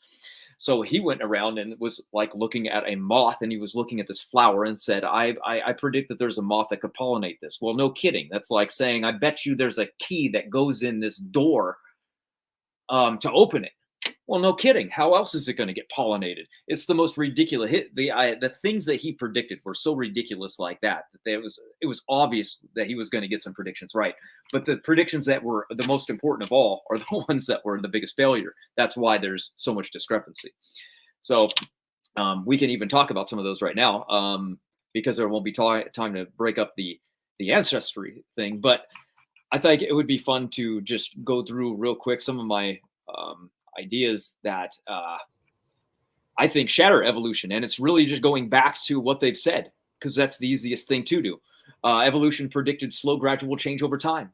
And they predicted that there wouldn't be genetic similarity between anything because deep time would have eradicated all of it. So if we actually go back to 1975, prior to any genetic analysis, the Institute for Creation researcher, Dr. Henry Morse, asserted that there would be a common underlying design pattern to explain all of the structures that we see. He said the creative process could have designed similar structures for similar functions and different structures for different functions. In the creation model, the same similarities are predicted on the basis of common purpose of a designer. So evolution predicted the exact opposite. In 1963, Harvard's leading evolutionary theorist, Ernest Mayr, predicted that by looking for genetic similarities in DNA between diverse organisms would be pointless. He claimed that random genetic changes over millions of years explained the differences in creatures' traits, and that those many changes would have obliterated genetic similarities. Today, we see their prediction was wrong, and this falsification turned out to be so bad for them that no one even hears about this anymore. And it was the young Earth creationists that predicted it to be absolutely what we see today. And what has evolutionists done? They've actually flipped that now, right? And now they use that as their best evidence for evolution when it was a falsification of their predictions of evolution and deep time. That's why they invented the bottleneck. They had to. They don't see any bottleneck in their fossil record. There's nothing there. They had to invent some global catastrophe happened that they can't find, by the way, 200,000 years ago. Why? Because everything has low genetic diversity. Everything's so commonly related on the genetic basis that they're like, how is this possible? Only could happen if there would be some recent event. So they invented what we already predicted, Noah's global flood, which is right there. So the hypothesis stands true. We found the evidence. Boom. It's now a theory. It's perfect. Unfortunately, guess what? They don't allow catastrophism in school anymore because Lyle came along and said, that's not real science anymore. What's real science is what I made up in my office because I'm a lawyer in New York. Wonderful. That's the type of science we get with evolutionism. Unfalsifiable nonsense that's actually refuted down the line. But I can go on. Unless you wanted to share something. No, keep going. Keep going, brother. Sure. Okay. They predicted slow mutation rates. We found fast, the exact opposite. So what they do, they invented the phylogenetic mutation rate to go with the fossil record. Completely contradictory. What do we use in medicine? We use the pedigree rate, the observable one. Why? Because it's true. What do young Earth creationists use? We use the observable one and we make predictions on it. They don't make predictions on it. Wonderful, right? They predicted high genetic diversity. We found low, the exact opposite. They invented the bottleneck to save them. They predicted slow speciation. We found fast, the exact opposite. Boom, again. They predicted a slow fossil record of gradualism. Like I said earlier in the show, boom, they found the exact opposite. We found everything that you shouldn't find. Stasis, punctuated equilibrium, rapid radiation events, everything fast, everything in between. Unfalsifiable yet again. It predicted inbreeding of a small bottleneck of just 2 would cause inbreeding problems to kill everything. Guess what? Founder effect. Everything works just perfect. Shocker, I know. They predicted a high population of women going back 200,000 years ago. We found a single mtDNA line going back just thousands of years ago. They predicted high male genetic diversity going back even longer. Guess what we found? Single maternal line going right back to a single male just about 4,500 years ago. They predicted genetic increase over time. We see genetic decay over time, the exact opposite of the predictions. It predicted harmful mutation rates would have been around for hundreds of thousands of years. Guess what? SNVs and all harmful mutations rose about 5,000 years ago. In their own words, evolution theory assumed beneficial mutations given drive evolution forward. Guess what? There's not even enough time for most of them to occur. All of the timelines that they invented from their fossil record aren't true when it comes to the genetic information and biology that we have. So they invented a fossil record and then said these layers are different ages. And then they go by these radiometric dates, which are very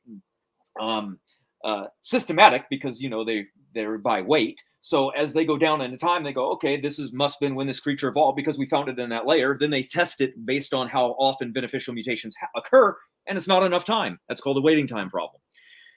It's just next after next. They never predicted taxonomic restricted orphan genes, right? Guess what we found? They never predicted functional ERVs. They're considered junk DNA, 100% worthless.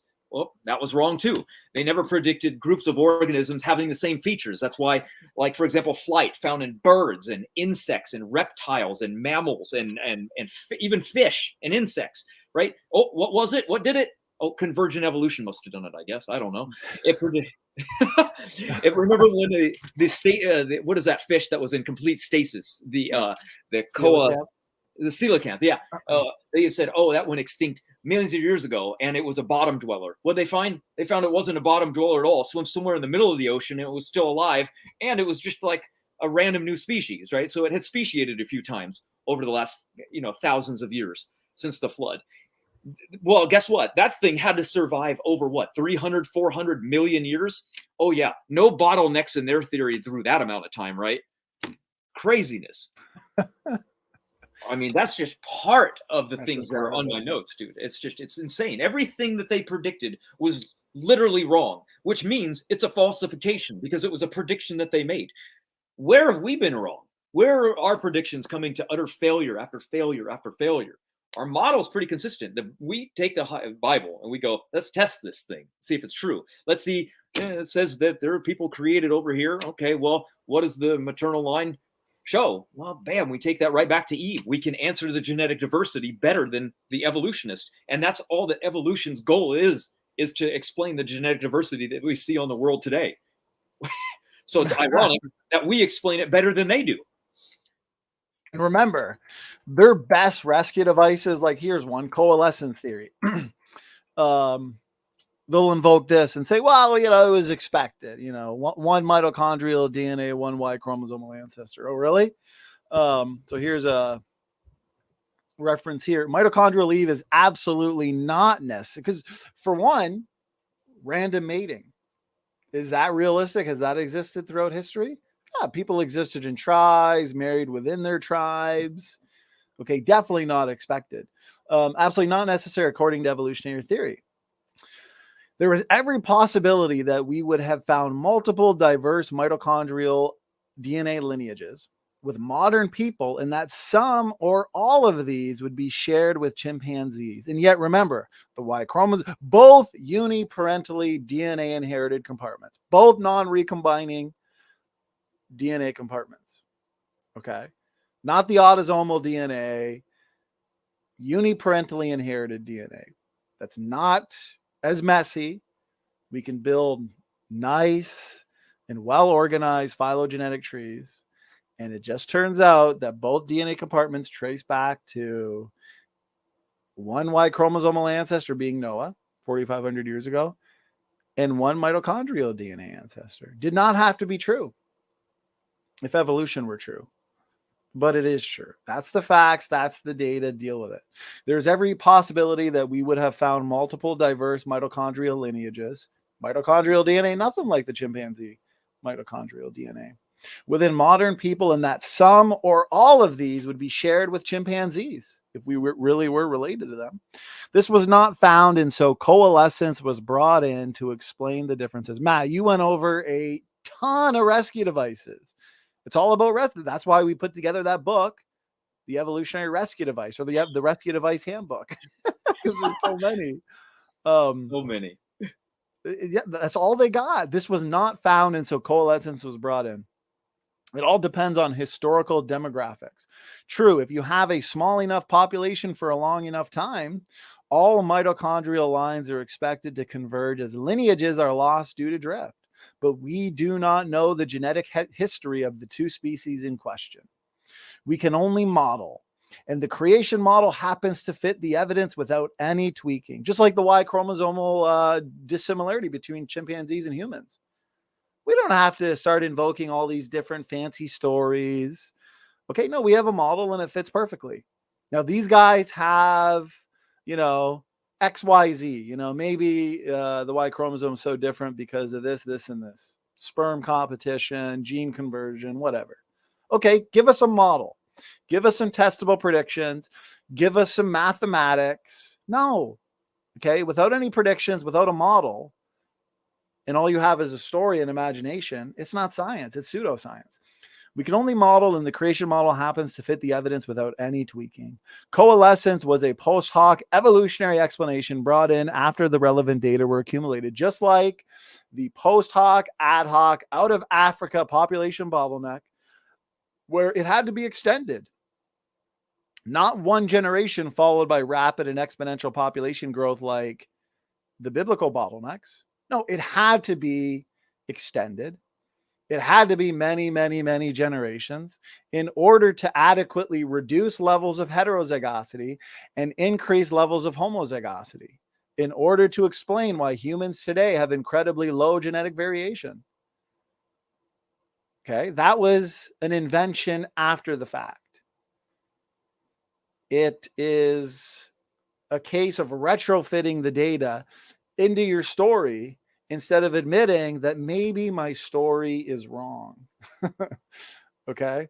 But the problem is, because you have such a prolonged bottleneck in Africa with a small population, let's say anywhere from 10 to 30,000 people, that means you have generation after generation after generation of inbreeding, and therefore the manifestation of deleterious mutations that are hidden in recessive form. They come to the forefront, and they lead to rapid and accelerated genetic degeneration. But we are supposed to believe that this population of 2 to 10,000, some say 30,000, they don't know. It's all a story. They don't know how long this bottleneck lasted. They don't really have any details because it's just a story that they made up. Okay, but supposedly this highly degenerated population of whatever, 2 to 30,000 people, after a near extinction event, spread out into all parts of the globe, seizing dominion over the planet, eventually building the space shuttle, designing these laptops that we're on. It's a fairy tale. It's story time when it comes to the evolutionists. Okay, this is the raw data. The raw data doesn't lie. This isn't fossil data. This isn't low quality, low confidence. No. What we see in terms of worldwide mitochondrial DNA diversity and worldwide Y chromosomal DNA diversity is one Y chromosomal ancestor, one mitochondrial DNA ancestor. We have an expected pattern. Oh, that's not rooted. That's unrooted. Yeah. And guess what? The unrooted representation gives us the most fluent reading of the data without any evolutionary assumptions. Okay. And now we have Dr. Nathaniel Jeanson, who has confirmed predictions that he's laid out. Notice this, something you won't be seeing Joel Duff address. When I wrote the book, Replacing Darwin in 2017, this was the standard I sought to meet, the gold standard of science, making testable predictions. Replacing Darwin contains numerous testable predictions. One in particular applied directly to the question of human origins. The young Earth creation anthropology that I just outlined makes another prediction. Since my model traces the origin of nearly all the common DNA variants back to Adam and Eve, my model suggests that the history of civilization can be read off the nuclear DNA differences. That includes the Y chromosome. Among the peoples of the globe and on a timescale consistent with the young Earth creation model. For example, in the last few hundred years, European colonization and the transatlantic slave trade have resulted in major geographic movements of peoples around the globe. These movements will leave a signature in the genetics of each of these peoples. I also articulated these claims with respect to a specific type of nuclear DNA that is inherited only in males, the Y chromosome. Thus, both the mitochondrial DNA and the Y chromosome sequences have the potential to act as a strict absolute molecular clocks. The rate of mutation in each of these compartments will determine how precisely each can measure time.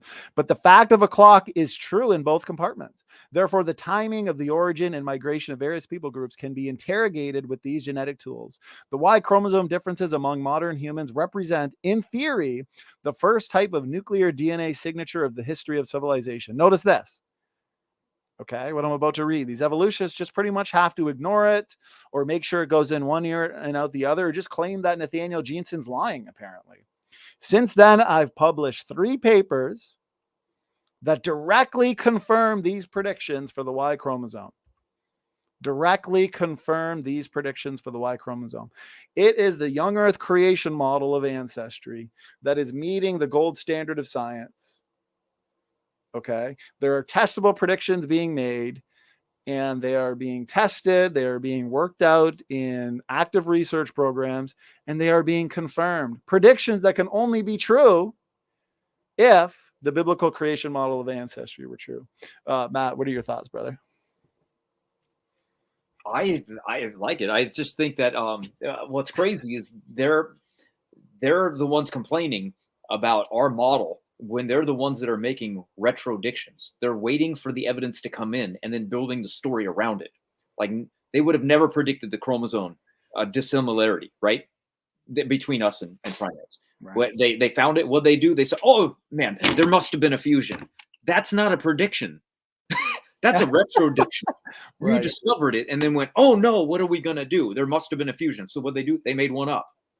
Great. What did we do when we inspected it? Well, guess what? It's not really a good, fusion event, huh? It left no evidence that it actually was one with satellite DNA, which is there when every other chromosome fusion. Oh no, that evidence just erased itself. Somehow we're magical beings that are so different than every other species on Earth. We can eradicate all versions of satellite DNA that had ever happened.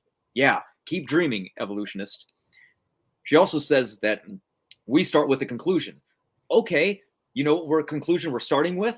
The scripture. You know how bad that is for us? That means that our model is locked in stone, and that if anything that we predicted based off of that model is wrong, we're finished.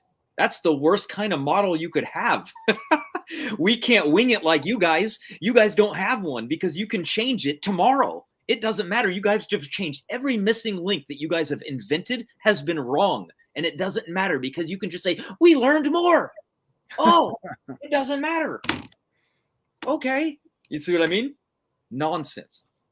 They're complaining because that's all they can do. That's it. That's all they can do. I mean, they can't match up to the predictions being made here. Okay. That's why they have to so heavily focus on these bones found in the dirt. The data that even their own side admits can sing any story you want it to. Yep. And that's where we're going to look to answer this question of ancestry. The last thing I want to address here, leave no stone unturned, is this one specific pseudogene, gulo pseudogene. And then we're going to save, I believe, Matt, the next part, which is going to have to do with genetic boundaries and where we can draw a line. So the next portion, Erika is going to mention that. You know, she's going to say, even though we've provided numerous irrefutable lines of evidence as to where we can draw the line on ancestry to demonstrate separate and not universal ancestry, but she makes the claim again. Nobody's answered my question on that. Well, we're going to do an entire program on that because we're coming up on 4 hours just for the first half of her show. Or maybe we got through a little more than half. I'm not sure. So here is the Gulo pseudogene argument she likes to put forth. Okay. So let's go through this. This is a really, really technical paper that I highly recommend everybody read through. Okay. By Dr. Jeffrey Tompkins. Here's a few excerpts. Okay.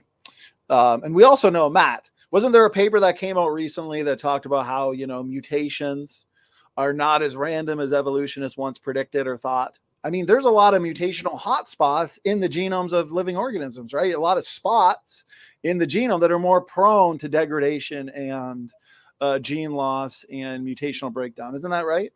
Yeah, absolutely. I guess it would be like your car. What would wear out first, your door or your tires, right? I guess there's just certain regions of the body that are designed to withstand and tolerate mutations. And we can look inside the mitochondria, for example, and we can go right to the D loop, or the control region. And there's the hypervariable region 1, which actually is a hotspot. And then there's hypervariable region 2, which mutates half as fast as that one almost. Not quite, but you know what I mean? We're seeing areas where mutations accumulate and where they turn over. So absolutely right. That's a good point. That's a good point. And when it comes to specifically vitamin C synthesis, we as humans, and you're the expert here when it comes to nutrition and diet, we eat a lot of fruits, vegetables, foods, and take supplements that have what? Vitamin C. I mean, how necessary is it for humans, according to the biblical model of ancestry, to synthesize our own vitamin C? How detrimental is that? Well, we're told specifically from the beginning that God gave us the fruit of all the trees to eat. So it was to be for us as food. So therefore, it would be absolutely required. And we see that when we look at sailors, they get scurvy when they don't consume any vitamin C for any amount of time. So we still are bound to what we were created to eat, which was the fruit. So if throughout history, biblical history, let's say, humans are eating a lot of fruit, consuming a lot of vitamin C through foods, now supplementation, wouldn't that be a gene that's more prone to breakdown then? Absolutely, because if you look, a lot of the supplements themselves, they're not what we find in nature, meaning they're what's called ascorbic acid or ascorbyl palmitate. And these are single elements that mimic the chemical of vitamin C. They're not the actual vitamin C that we find in nature, which is a thin ring of ascorbic acid wrapped around a copper molecule that has the other vitamins around that you actually get to help assimilation and the bioflavonoids that you get for absorption of the vitamin C. So yeah, it's completely different. And now we're in a time where people eat McDonald's for almost every meal, and then they try to supplement a multivitamin, and it's not as good. So we're messing ourselves up pretty bad. Yeah. So if humans started off with a functional and working vitamin C synthesis gene after the fall due to environment, would that not be a gene that's going to be more susceptible to genetic breakdown? Oh, absolutely. Anything, it's like a cascade, like a domino effect. Usually when there's one problem, it gets worse and worse and worse. You know, it's kind of how it goes. Mutation accumulation, right? We're seeing the buildup of mutation, which is a good thing because it shows that everything is young. And it also shows that we haven't reached mutation saturation. Nothing on life has. So that was another prediction that Dr. Jensen had, is that if life is really young, then when we look in the mitochondria, which can't get rid of mutations really, then there would be an increase of genetic diversity. So when we look around, what do we see? Genetic diversity is still increasing, right? So clearly we haven't reached equilibrium where life has lived long enough to reach mutational saturation. And when we look in the mitochondria, which is 16,569 base pairs, what would we expect to see with mutational saturation? Well, that number's around 12,000. Once it reaches that, which is like 3/4 of the way up, mutations just start to flip over. But what do we see when we look in there? There's only like 1,000 or so. Why is there so few and such a fast mutation rate? It's because life is young, people. Right. That's it. It's the only way to explain it. That's it. It's the only way. So it would be like somebody like you who consumes an antioxidant rich diet, right? your body, one could say, is more alkaline than acidic. If you were to suddenly do what that guy did in the documentary Supersize Me, where he ate McDonald's breakfast, lunch, and dinner for months, with somebody like you, with your diet, you'd probably go downhill real quick. Your body's not used to that. And therefore, it's going to hit you harder than somebody who already eats fast food day in and day out. Is that right? Yeah, it also has to do with weight. I don't have much body fat because I like to train a lot, and I also do fasting. So not having much body fat means there's no buffer, because fat is where we store our toxins, and toxins dump into the bloodstream. So if I don't have much fat and you eat bad things, it's definitely going to go right into your system, and you're going to react even worse. So, if I get bad sleep, if I train too much and I don't eat, I get affected much, much more. So yeah, bad foods would definitely wreck me much quicker. And they usually do, actually. And believe it or not, here where I live, we have some pretty bad winters. Cars of all kinds. Okay, surprise, surprise. Cars of all kinds, different manufacturers, SUVs, vans, sedans, whatever. They all in the wintertime here have problems starting. We constantly got to jump start them, okay?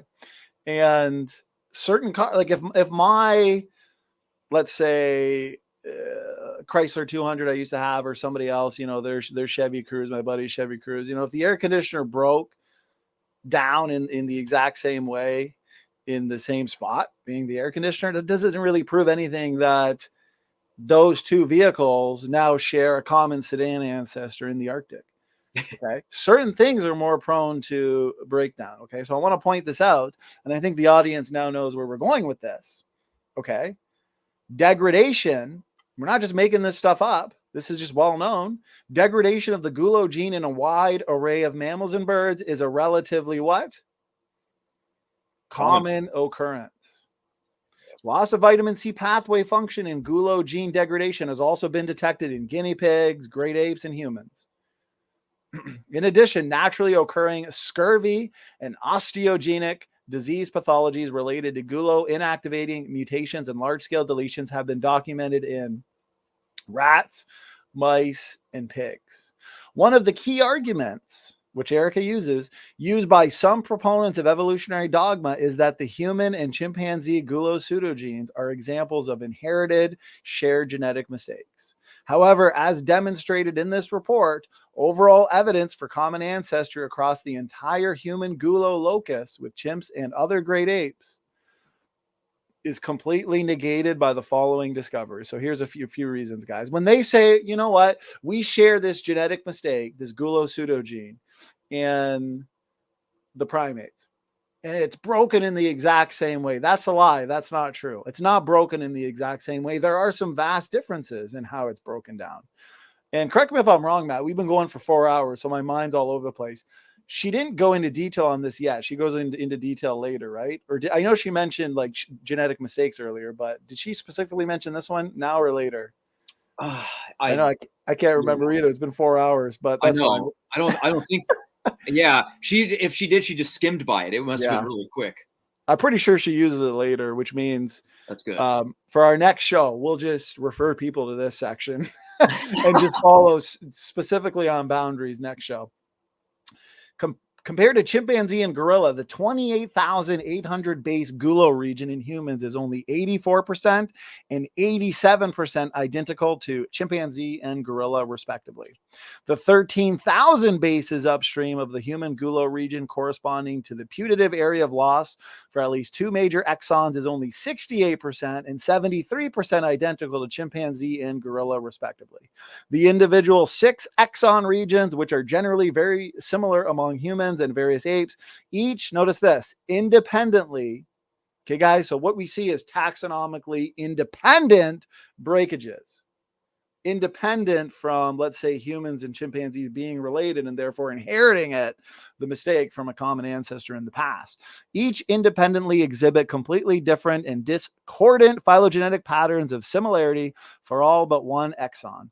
A general lack of human SNPs, single nucleotide polymorphisms, in these exons indicates that incomplete lineage sorting based on alleged ancestral polymorphisms is not a likely explanation. This one's important. The transposable element content for each region of putative exon loss is taxonomically restricted and evolutionarily discordant between humans and each ape taxon. Unequal recombination associated with transposable element repeats can lead to disruptive deletion events in the genome and likely did in these regions. Okay, so notice this. In the case of vitamin pathway genes across the spectrum of life, this is what we were talking about earlier, me and Matt, there are widespread documented instances where these seemingly unitary sequences have been broken and the lost vitamin is supplemented externally through diet or a host relationship. Another important aspect of consideration for the gulo gene degradation found in humans is the fact that it occurs frequently in mammals and birds. And the events typically are associated with complete or partial loss of exons. This indicates that the gene, remember we were talking about earlier, mutational hotspots, may be predisposed to the effects of genetic entropy. What's funny is evolutionists will oftentimes look to mutational hotspots when they find contradictory lines of evidence. But yet when it comes to this, they want to just ignore the reality of genes that are more predisposed to either mutate or just degenerate in general. Sometimes greatly, just destroy the whole gene. Thus, contrary to popular opinion promoted by a variety of evolutionary propagandists, Erika being one of them, gulo gene dysfunction appears to be a widespread feature. You don't oftentimes hear that, when they're using this argument, among not just humans, apes, and guinea pigs, but terrestrial animal life in general. But most importantly, patterns of gulo DNA sequence degradation are taxonomically restricted and do not support the macroevolutionary model of origin. So the next time that these evolutionists point to this line of evidence, you point out how easily it is refuted. These exon deletion events are taxonomically restricted in humans and in each of the different ape species tested, and in combination with an extreme lack of sequence similarity over the entire gulo locus, utterly negate the idea of macroevolutionary common ancestry. Matt, let me just see what we're in store for next time. All right. We've really dismantled this first. Let's see where we're at. 16 minutes roughly. That's pretty good. Let's see what her next couple minutes are. I wonder if she mentions the gulo here. Yeah, hit play. Let me mute because there's an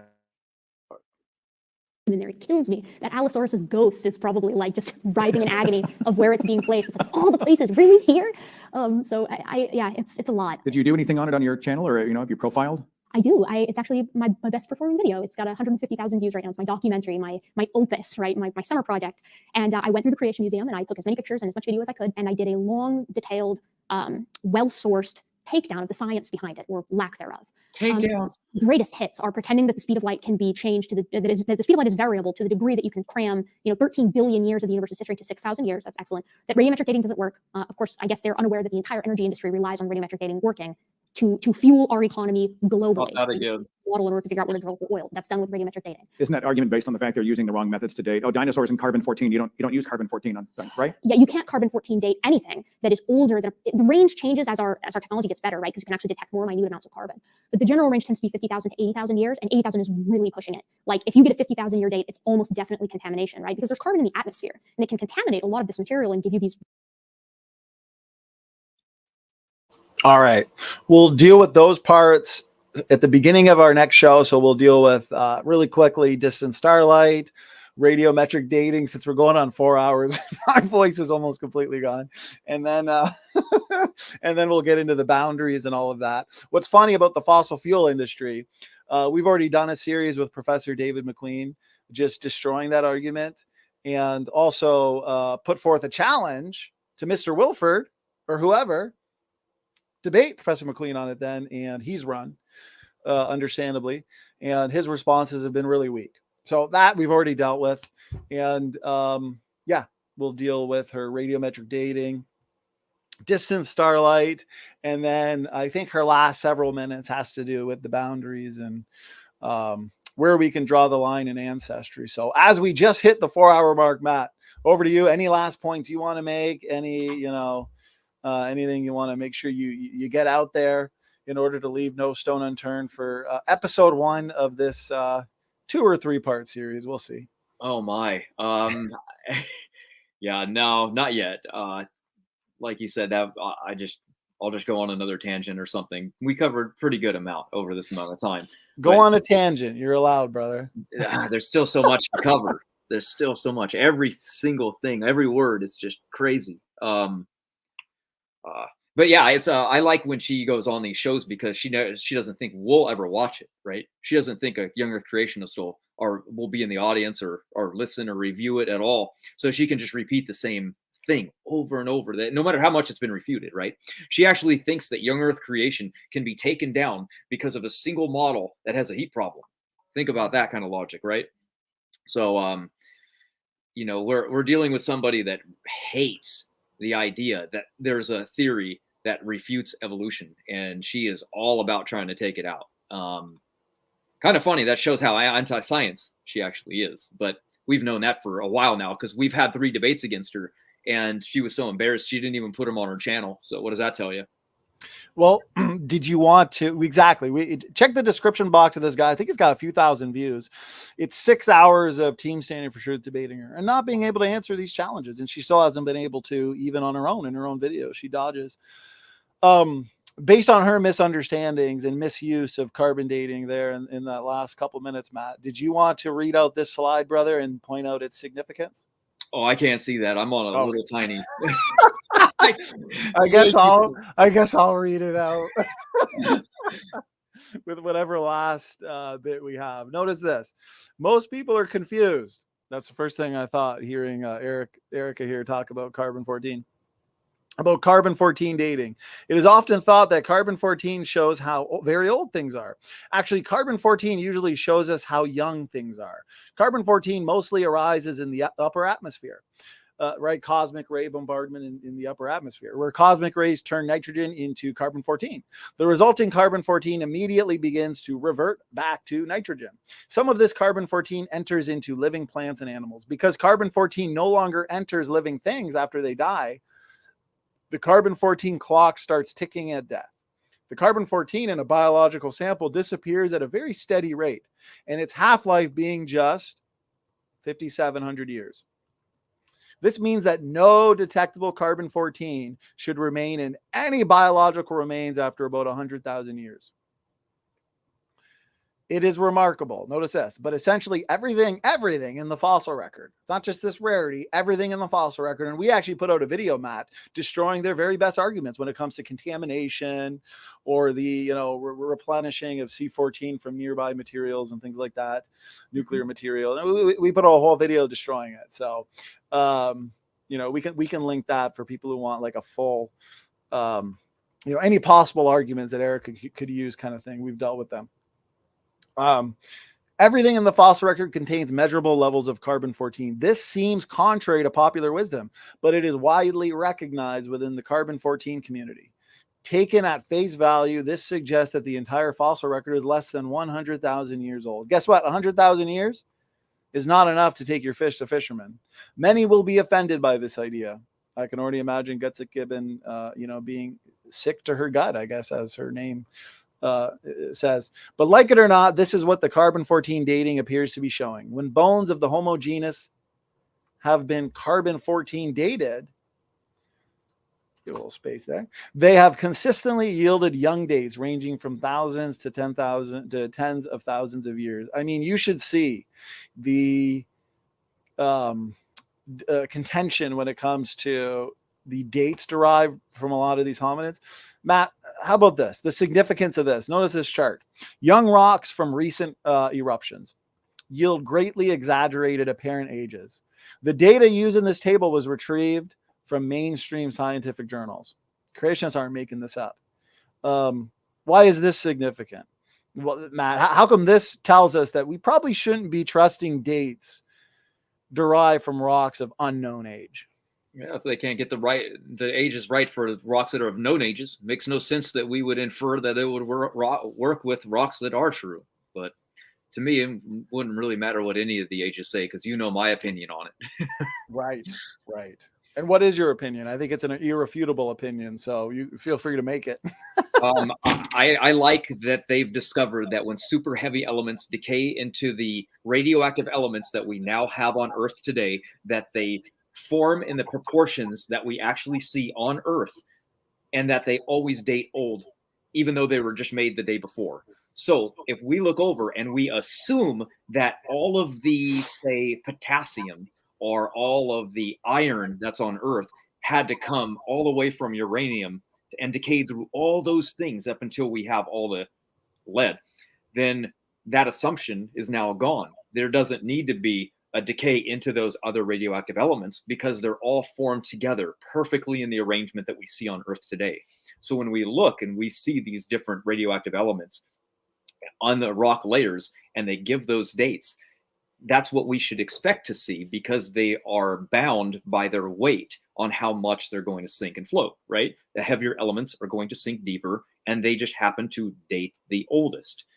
So it's not a surprise to me. And if they were literally even created a week ago, it wouldn't matter because they would still date millions of or billions of years old, depending on what you test. So their placement is what we should see, and their dates don't matter at all. Right. Well, why do we get so many discordant dates then? You know, and how come, you know, some between millions to billions of years? That's because it's not reliable. That's because young Earth creation best explains it. That's the point. You can't trust the dates. You get discordant dates even in isochron dating, which is praised as this, you know, perfect way of dating. So that's good. That's over 4 hours, and we've kept between 70 and 100 people the entire time, guys. So I hope you found this great and educational. I appreciate that. Missing Bod says, thanks guys for all you guys do. I love SFT. Appreciate it. We love you too. Share this around. Faithful, honest, and true. Wow, 4 hours and 5, man. Yeah, and then we got a big debate tomorrow too. So we're gonna call it here, Matt. As we say, more things wrong said in one sentence than words in that sentence. So we're gonna take the rest of the night off from talking, heal our voices. We got a lot going on this week. Tons of information, and we'll make sure your screen share works next time, Matt. And till we meet again. Standing for Truth is out. God bless all.